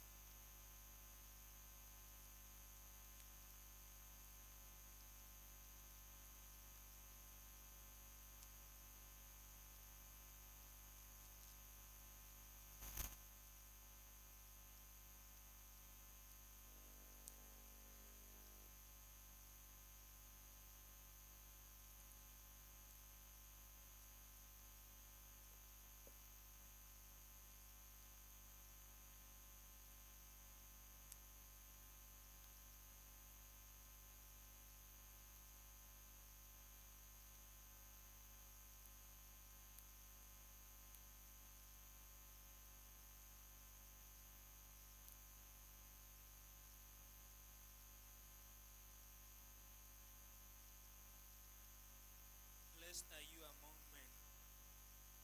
No longer blessed are you among men. All right, ladies and gentlemen, thank you for keeping faith with us. And like we said, yes, please, another round of applause for our panelists. Thank you so much for coming. Yeah, we understand that some persons may have questions. Please, you can write that down and send to us. We will find time if we can take those questions. Thank you. Thank you so much. All right, next on our agenda, please, we would like to present some awards to some of the persons outlined for this. And to present these awards, yes, please, let's make welcome the team lead of SFI, Farmer Larry Badejo. He's also an amazing pastor and a father. Yes, your citations are not done. This is my citation. All right, please, over to you. Standing on existing protocol, I will beg for my father, Alaji Adejeyi. Please come up, sir. We have to do this presentation together, sir. Please, sir. A round of applause. Thank you so much, sir. Thank you so much, sir. So why we are doing this is we want to appreciate those that have given us the platform to grow with, and they didn't just stop by that. They are also they are guiding us part time, and this is to show that we are promising them we are going places, and we are telling them that we are not relenting, and we are riding on the platform they've already given unto us. They've given us the ladder to climb on, and we believe that the more we go with their guidance, the more we will not go down. And so far, you all are also here listening to them. There's a prayer I'm praying that you too will not go down. Yes, if you don't hear that again, let me say it again. I'm praying that as you've been here today to listen to them, they've gotten to the peak where you've not even touched before. And I pray in the name of Jesus, you will not go down. Everything that we've learned today will multiply and will come in a greater output in the name of Jesus. Thank you. I want to say thank you so much. The first person we would love to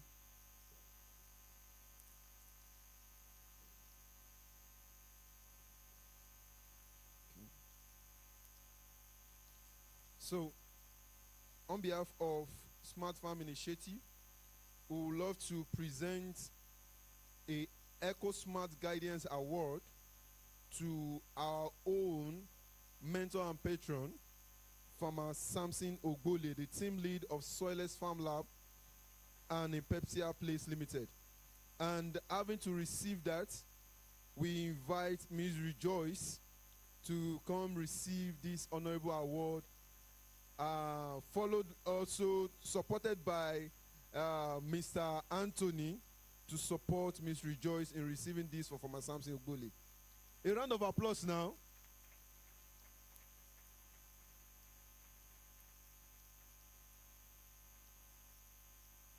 Keep clapping until they get here. See, Pecker's Lounge, don't give them any meal again. They are not eating.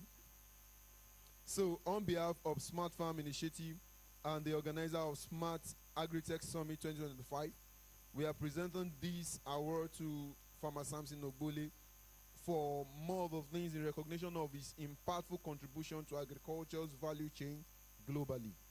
Please, a round of applause for Farmer Samson Ogbole.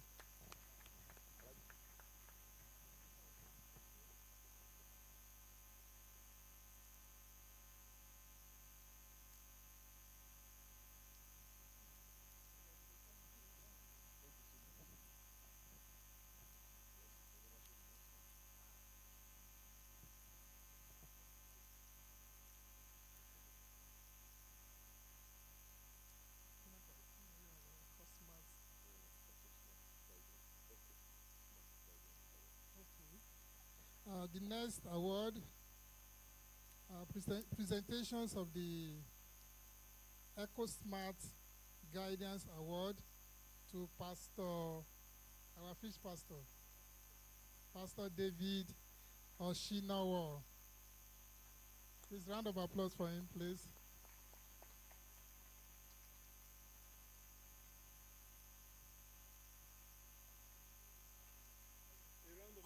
A round of applause for Pastor. Round of applause for him, sir. Want to say something?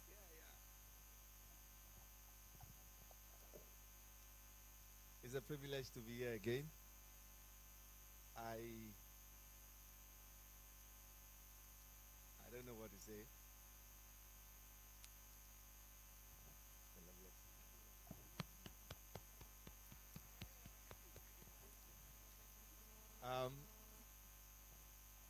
Let me shock you.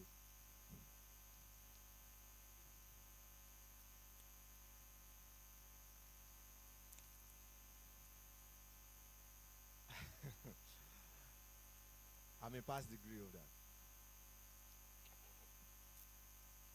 What did I just say? I'm a past degree holder.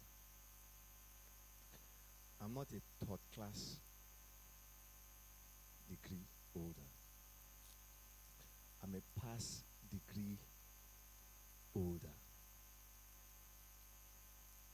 I can't do masters. Do you understand? I told you, I said, while I was entering into the university, my mentor told me, what do you want to go and learn there? You have already known it. You are practicing it.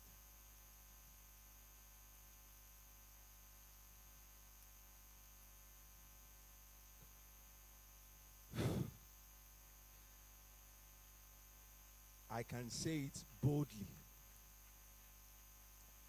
I know more than them all.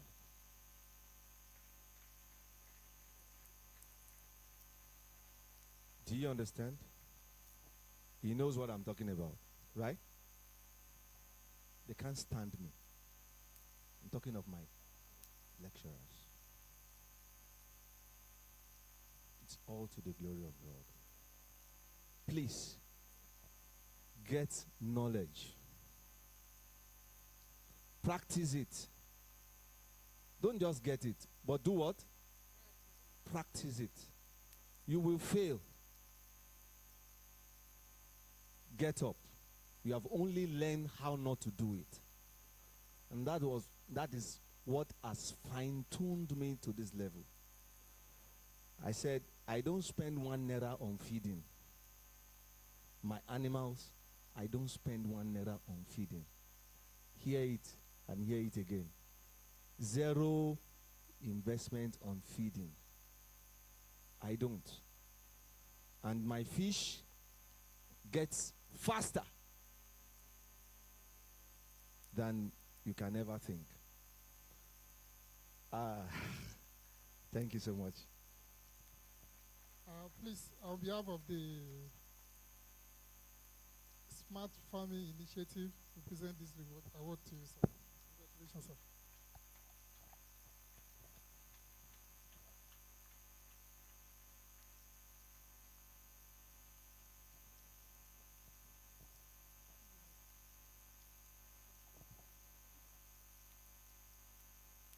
Okay, the next one is for Dr. Kolade Adebayo.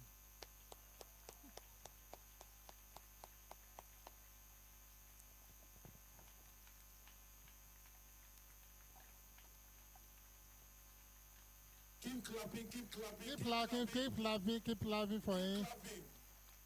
Keep clapping. Doctor keeps reminding me of how Papa Passenger is very active. See how Doctor. Welcome, sir. Thank you so much, sir. Thank you so much, sir. First of all, I want to appreciate your lecture. And I want to say something quickly that from the lecture you gave us today, I've been able to pick 1 or 2 things to add to what I already know. And we shall meet one of these days. On behalf of I want to present this award to you, sir. And thank you for your contribution to knowledge. Thank you, sir.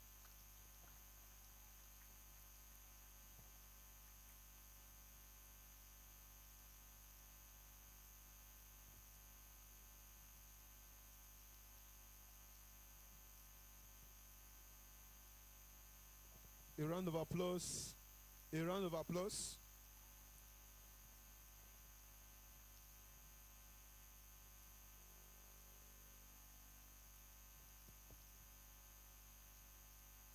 Right, a round of applause for all of our team.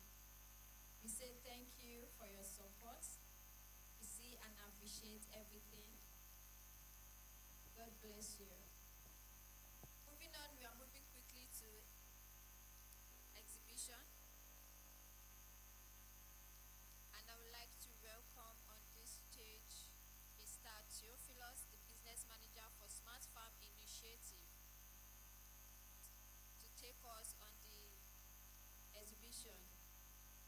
Please let's appreciate Engineer Theophilus as he makes his way to us for the exhibition. He's going to walk us through what it looks like, and then right after that we are going to have our graduation take place, and of course we'll have our lunch break.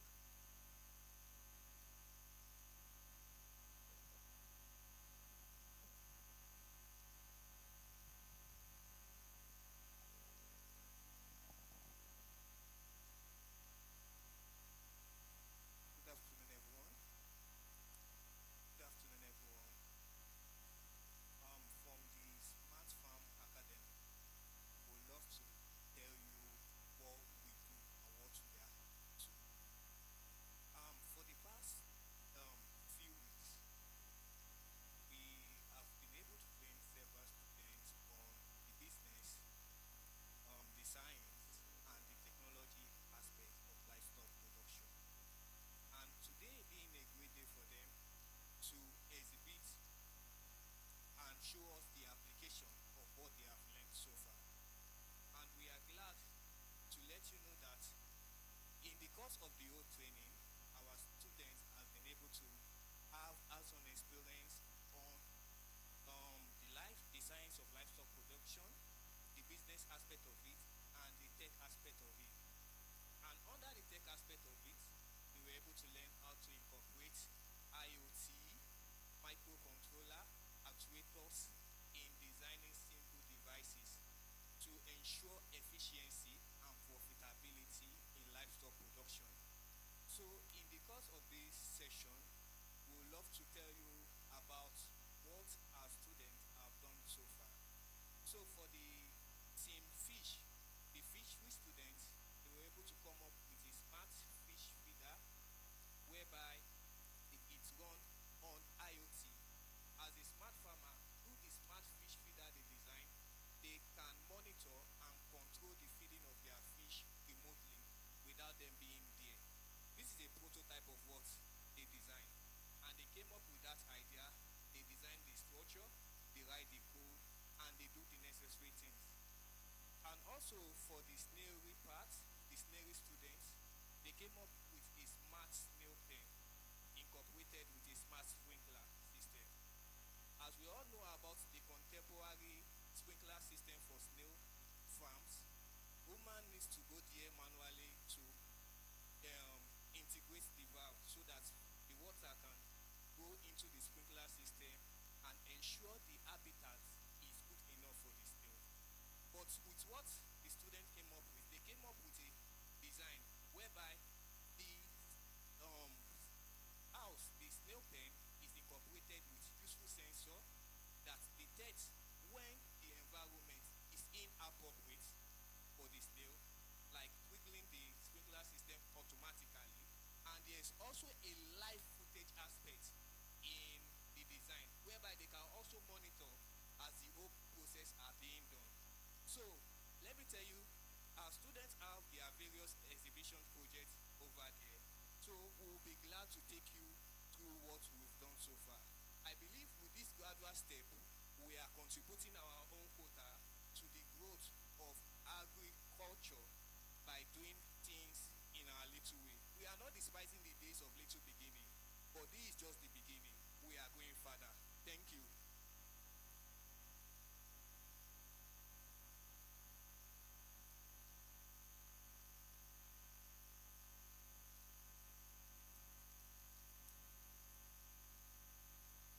Okay. Our students were able to come up with all this design with things that are readily available in their locality, and there is always room for improvement with them. Currently, the smart fish feeder they have, it is incorporated with IoT technology with a mini camera to detect the behavior of fishes. At least when the fishes are know that these fish are well fed, they won't need more feeding. So in the nearest future, we are looking at incorporating a system whereby it automatically change the water and detect the pH and other parameter in the environment for the fishes.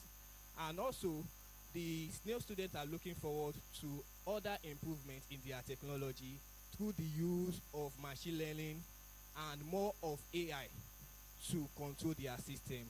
I believe they've started something, and I'll be glad if you see what they have done. Thank you very much.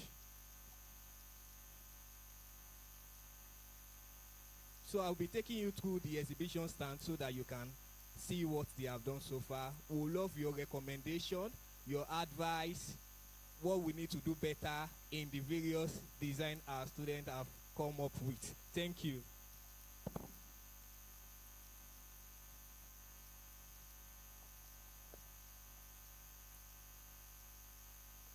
So the exhibition stand is at the back over there, so you can feel free to walk through the stand to see and ask questions about what they are doing and what they have done there.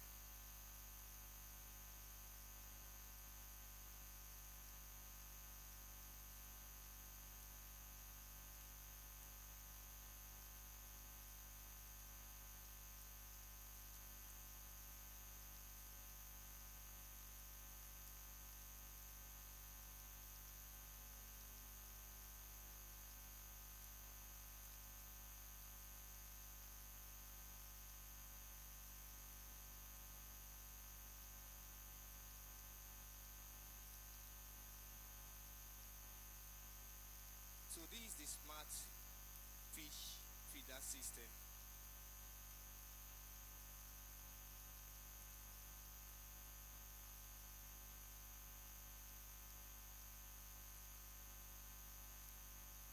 So they have a container that accommodates the feed in the smart fish feeder system.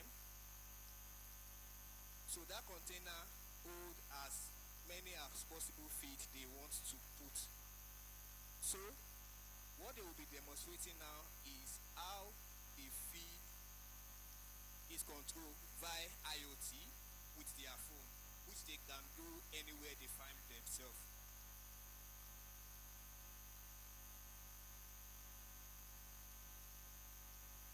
You can see the feed are coming out automatically. So they have to lock the system. So, and also on their device, they have a live footage of what's going on in the pond on their phone. So that's what they have come up with. It can be used for video.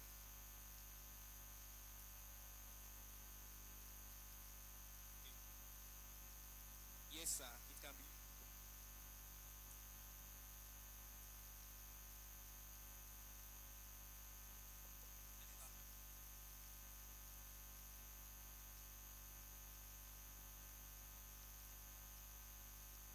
Power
trigger the pump so that they can get enough moisture and make the environment habitable for them.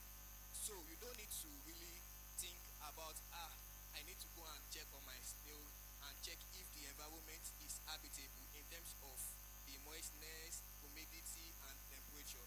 So this system automatically handle that for them. Same thing the way the fish section also have the app to control. The snail students will also have same app with also live footage whereby they can see the activities of their snail in the pen.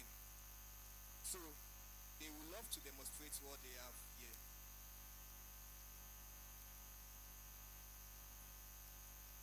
So they will need to connect it to the phone so that they can also show the live footage of what's going on in their farm.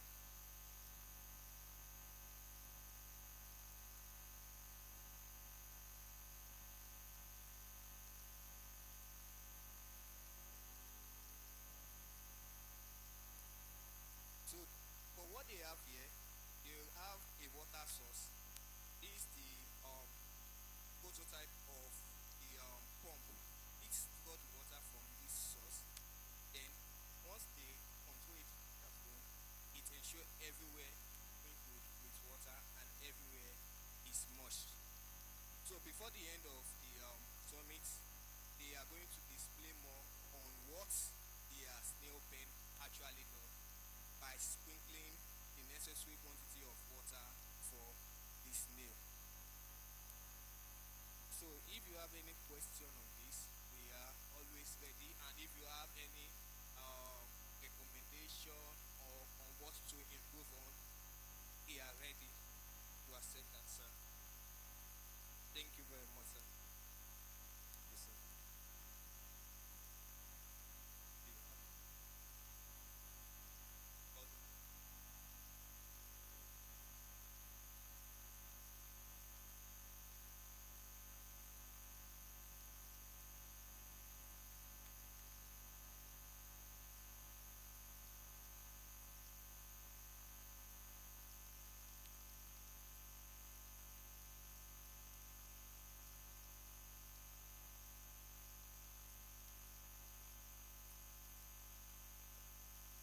Various representatives for the snail and fishery class should come forward.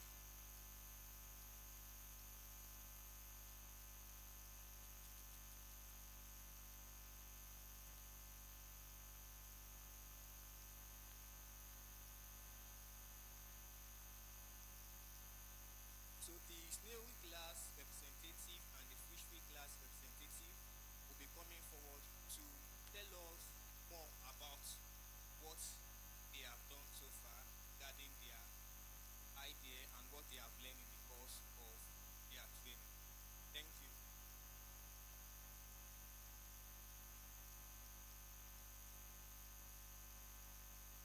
Good day, everyone. I'm Sam Sigotin Elobai, a member of snail farming class. So, in snail farming, we found to discover that if people into farming, that's a modern, putting these farmers, when they want to irrigate their snail, they do it manually. This is a challenge. We have people who travel, who are into tourism, we travel from one place to another, from different location to another. So, the problem of, and snail tend to thrive in moist environments. So the solution will come with the smart sprinkler irrigation system. Now, the smart sprinkler irrigation system help us to send water to irrigate our soil, that's our snail pen. Send water to the pen when the moisture content of the soil is very low. With the setup we have over there, we connect the moisture detector to the soil. So when the moisture content of the soil is below 20% or below, it will send signal to the microcontroller, and the microcontroller will trigger the valve or the pump, which will send water into the snail pen. And when it sends water into the snail pen, it will irrigate the snail pen, make sure the soil is moist. Now, when the moisture content gets to 80% or above, it will automatically off. So that's the solution will come provided for snail farm. Thank you.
reacting to the feed getting lower, we stop the feed.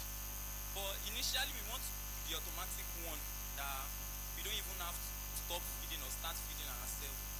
Once it says that the fish are hungry, it automatically turns. Then once they are okay, it stops.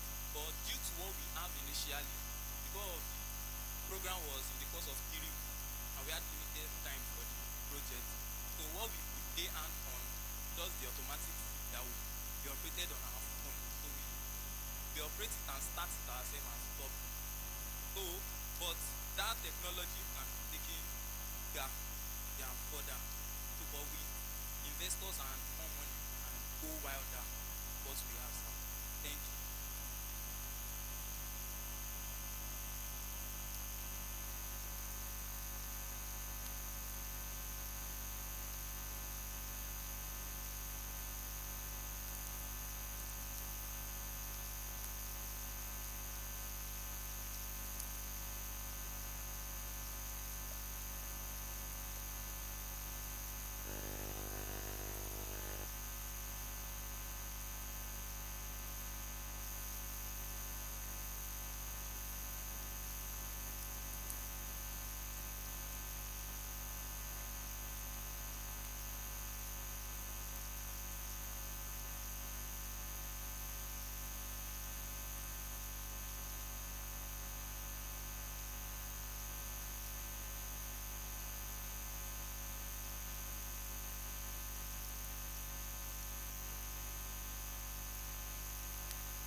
Who had a nice time. I want to believe we had a nice time through the taking a tour of the tank. Please, I do know some of us are yet to make our ways back into the hall. Please, can we kindly begin to make our way back to the hall? This is about the last activity for the day, and we'll have the vote of thanks and bring this event to a close.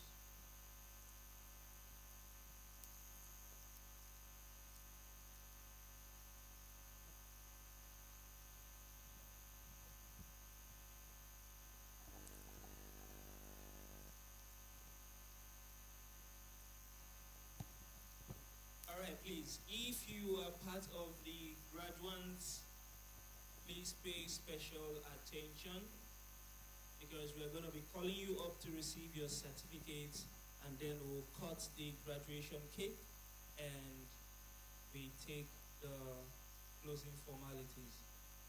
Please, if you're one of the graduates, please can you find your way back to the hall?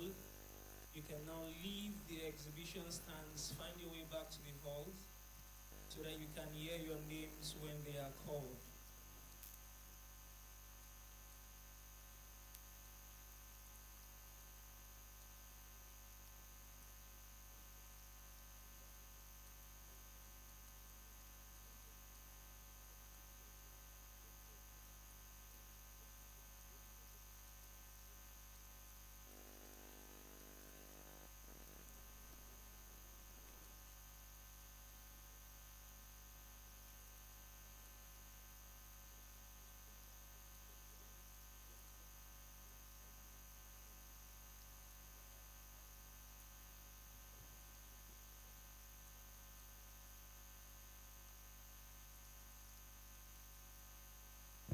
All right, thank you very much. Please, to make these presentations, we would love to have some of our guests join us on the stage to help us hand over these graduation certificates to these students that have been trained over the past couple of months across several agricultural value chain.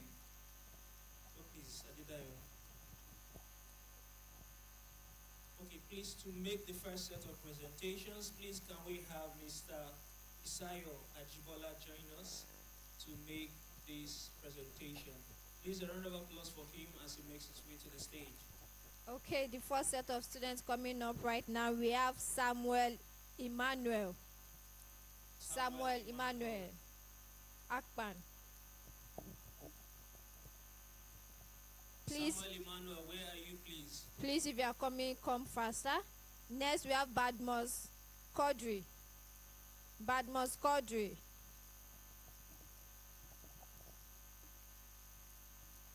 Akiremi Fatia Adedamola. Please be fast as soon as you hear your name. Adeyemo Peace Oluwada Asimi.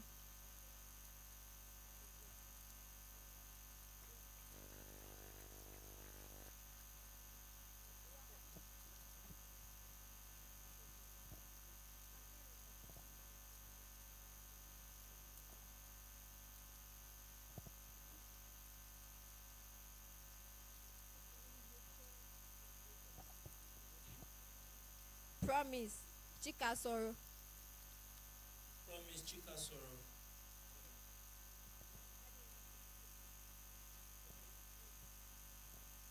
Dan Mary. Dan.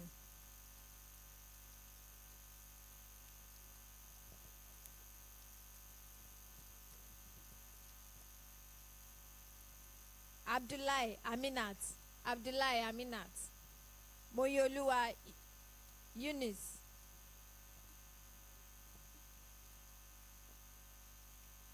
Abdullahi Aminat. Moyoluwa.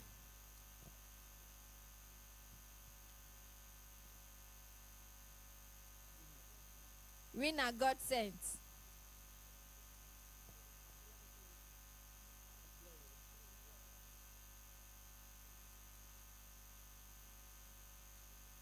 Thank you very much, man.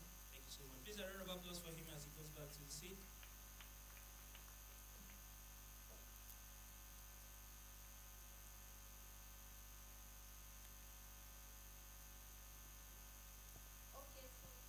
So the next guest who will be presenting the next set of certificates, we have Mr. Adegunle Ayodeji.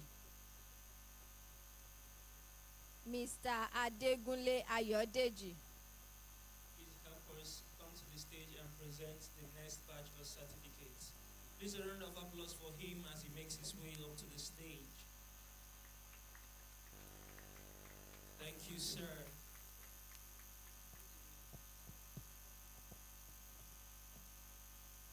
All right, next set of students, we have Lawrence Blessing. Lawrence Blessing. Sunday Emmanuel Ojoayo. Sunday Emmanuel. All right.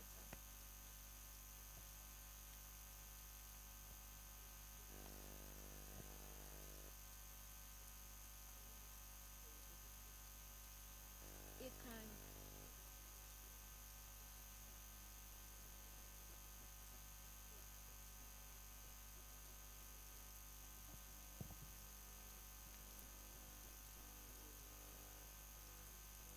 Eze Chiamaka. Eze Chiamaka. Ali Chidera. Eze Chiamaka Ali Chidera.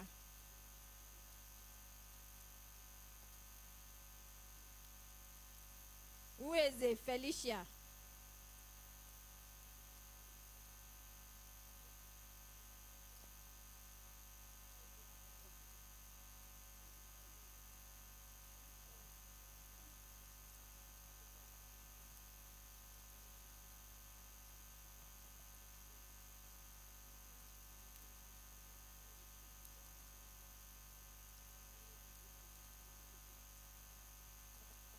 Eze. Ueze Felicia. Ueze Felicia. Miracle Ebube.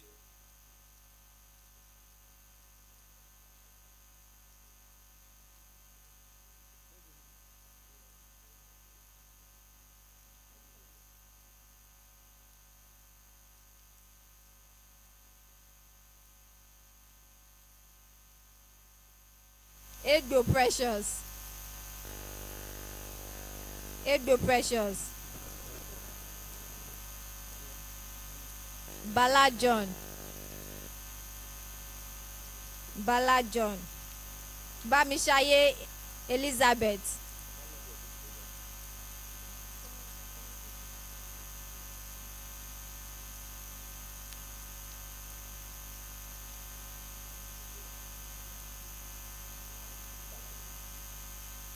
Bamishaye Elizabeth.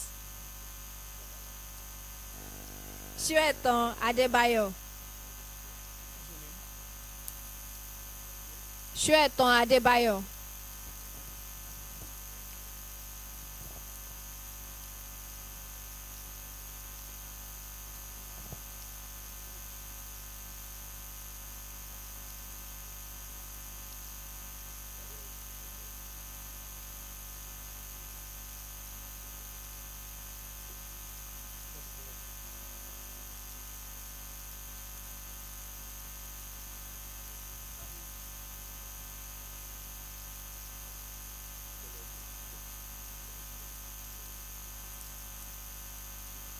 Adebola Adetomiwa.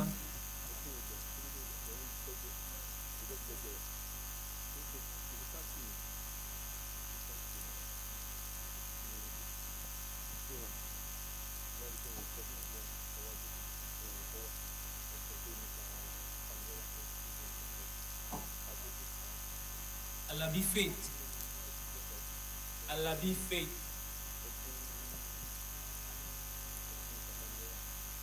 Nuruddin Tukur.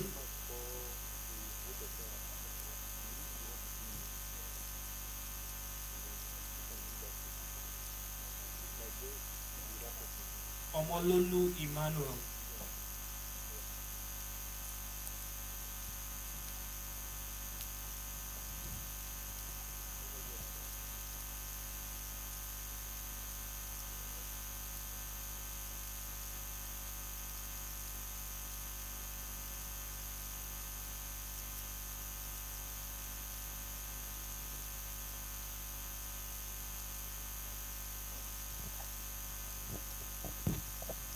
Thank you very much, sir. Thank you, sir.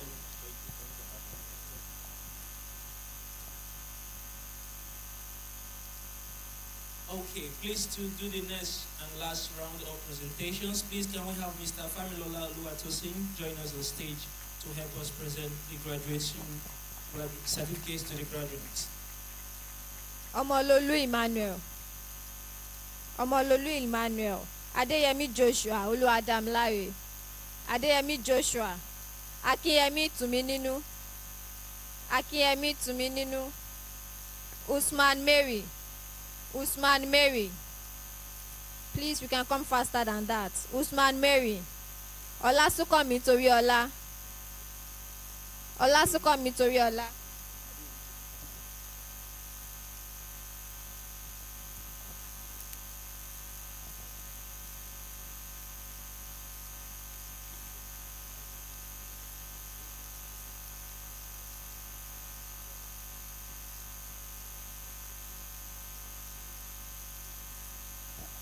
Olasukomi Toriola.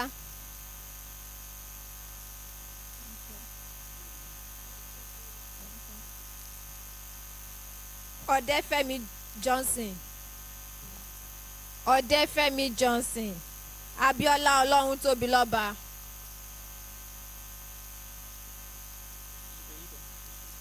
Zubeida Yusuf.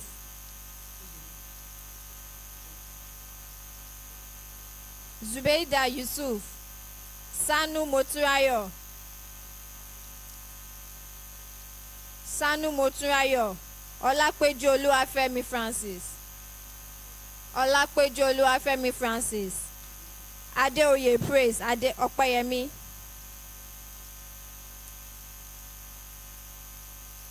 Adeoye Praise Opeyemi.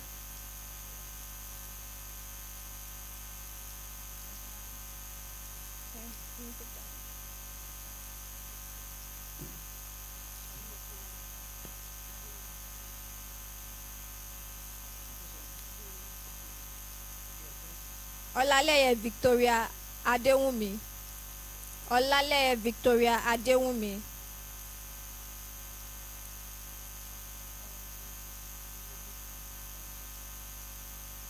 Bámifẹ́rẹ́ Olúbísí. Bámifẹ́rẹ́ Olúbísí. Ọgbájì Rachel. Ọgbájì Rachel.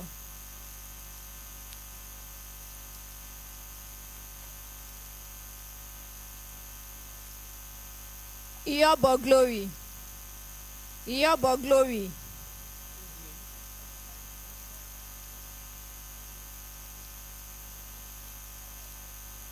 Moyoluwa Eunice.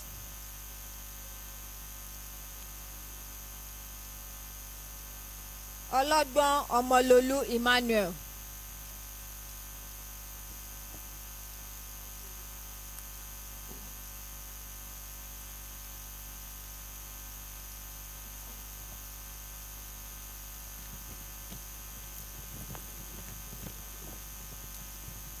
Thank you very much, sir.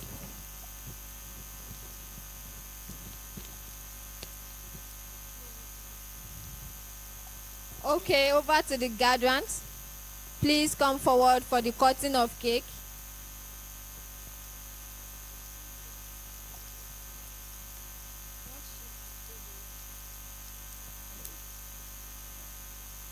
All graduates, if you are not here in count of 5, I'm cutting this cake and we are all leaving.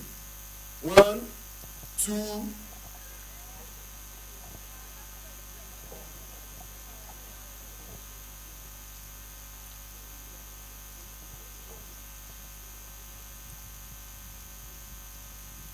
Please let's make a neat curve around the table.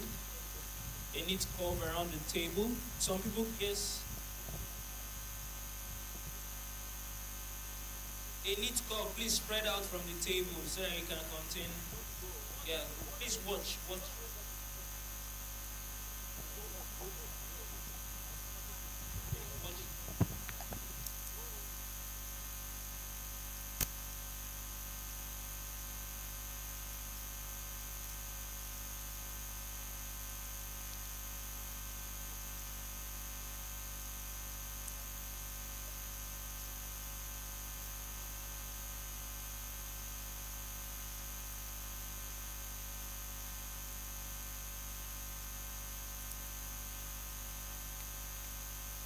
Okay, as we have come to the end of today's Smart Agri-Tech Summit 2025, we want to say a very big thank you to everyone seated here and have graced this occasion with your presence.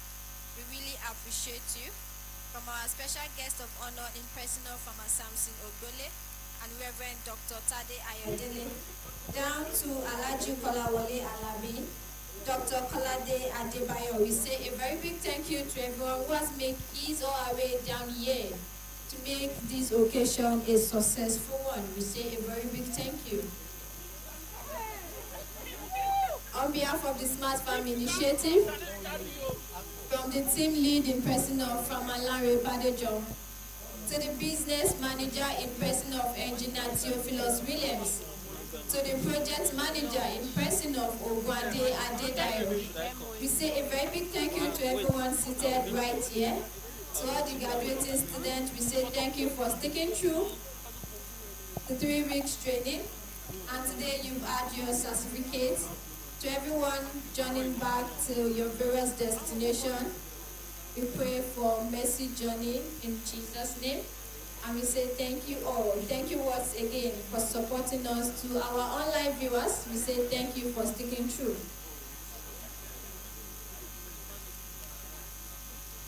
All right. So please, we also want to request all our panelists and other guests who are around to please join Farmer Larry to also take a snapshot with the graduation cake.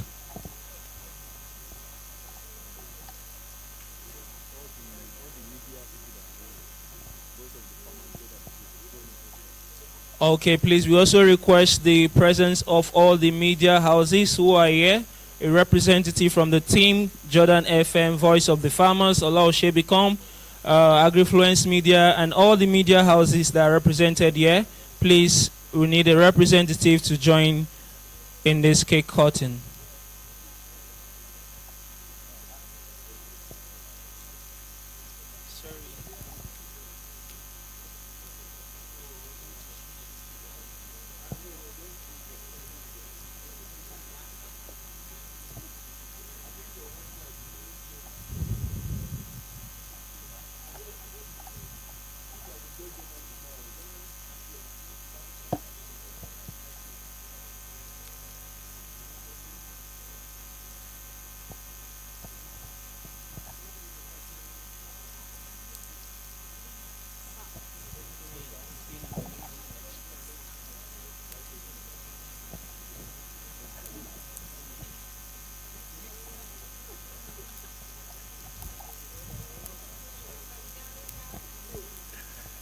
All right, ladies and gentlemen.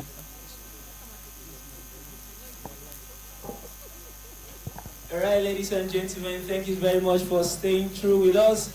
And we want to specially recognize our virtual participants who have been with us right from the start of this summit to this time. Thank you very much. Please remember, don't be a haste to go. We'll have meals that will go around. Ensure you have your own share before you leave the auditorium. All right, ladies and gentlemen, it has been such a wonderful time here with you at the Smart Agri-Tech Summit, the very first edition.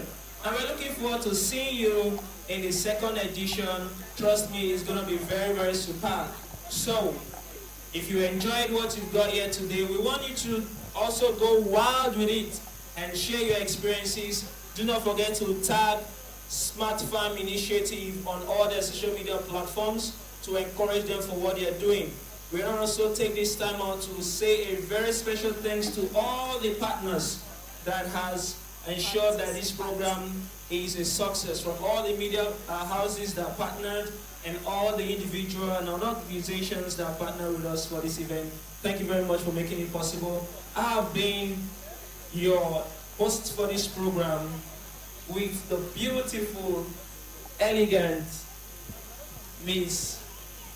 What's that? All right, my name is Miracle Ogu, and it's been a pleasure with you, and I've been with the beautiful Ogwade Adedayo. We say thank you all for coming. Thank you for joining this first ever edition of Smart Agri-Tech Summit 2025. See you next edition. Bye for now.